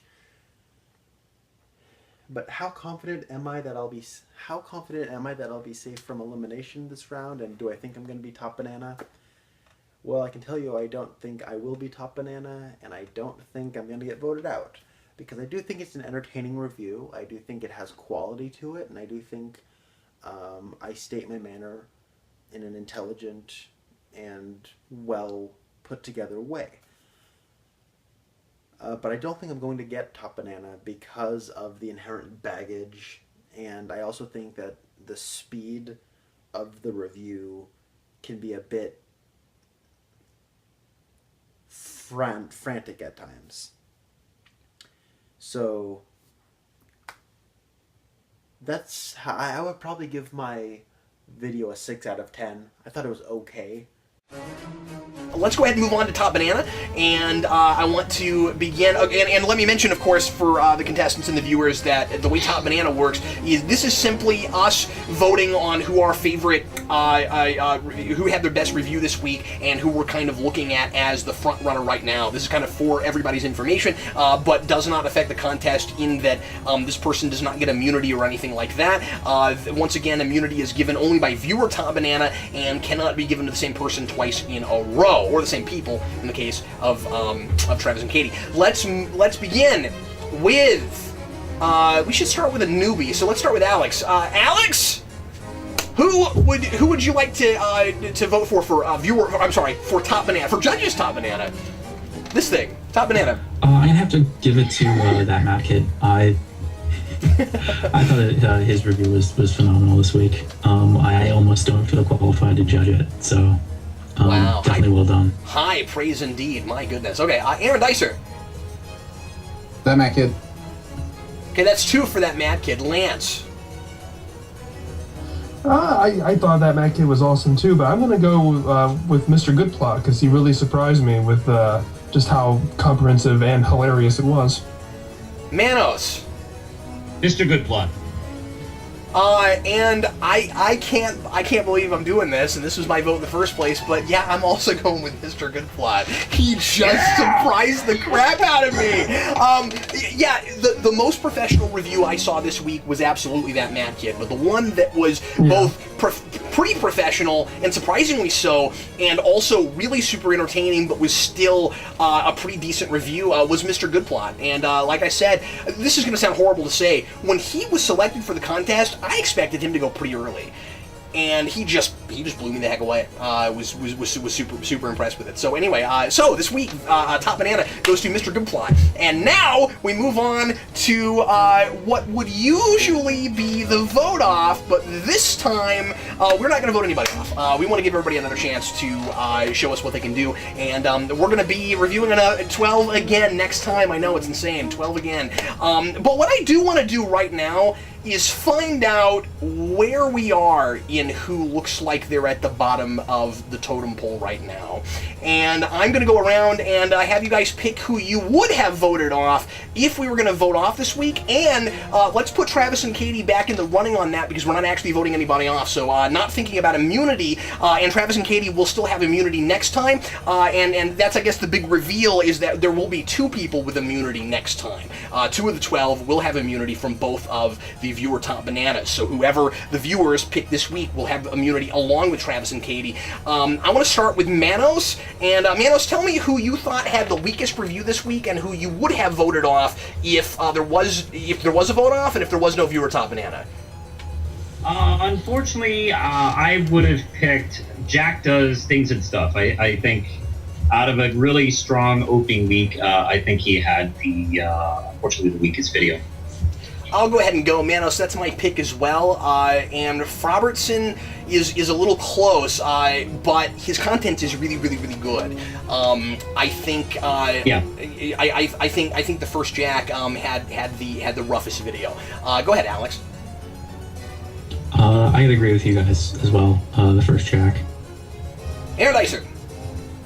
Yeah, you said exactly what I was going to say, especially with Robertson being close as well. But yeah, it was the first Jack, I think, is who I would have gone with. Okay, Lance, do you feel the same way, or do you have a different pick? See, this is the part I hate the most, especially when it is so much in agreement. You eat away at my soul, but yeah, I'm afraid I have to go with Jack Does.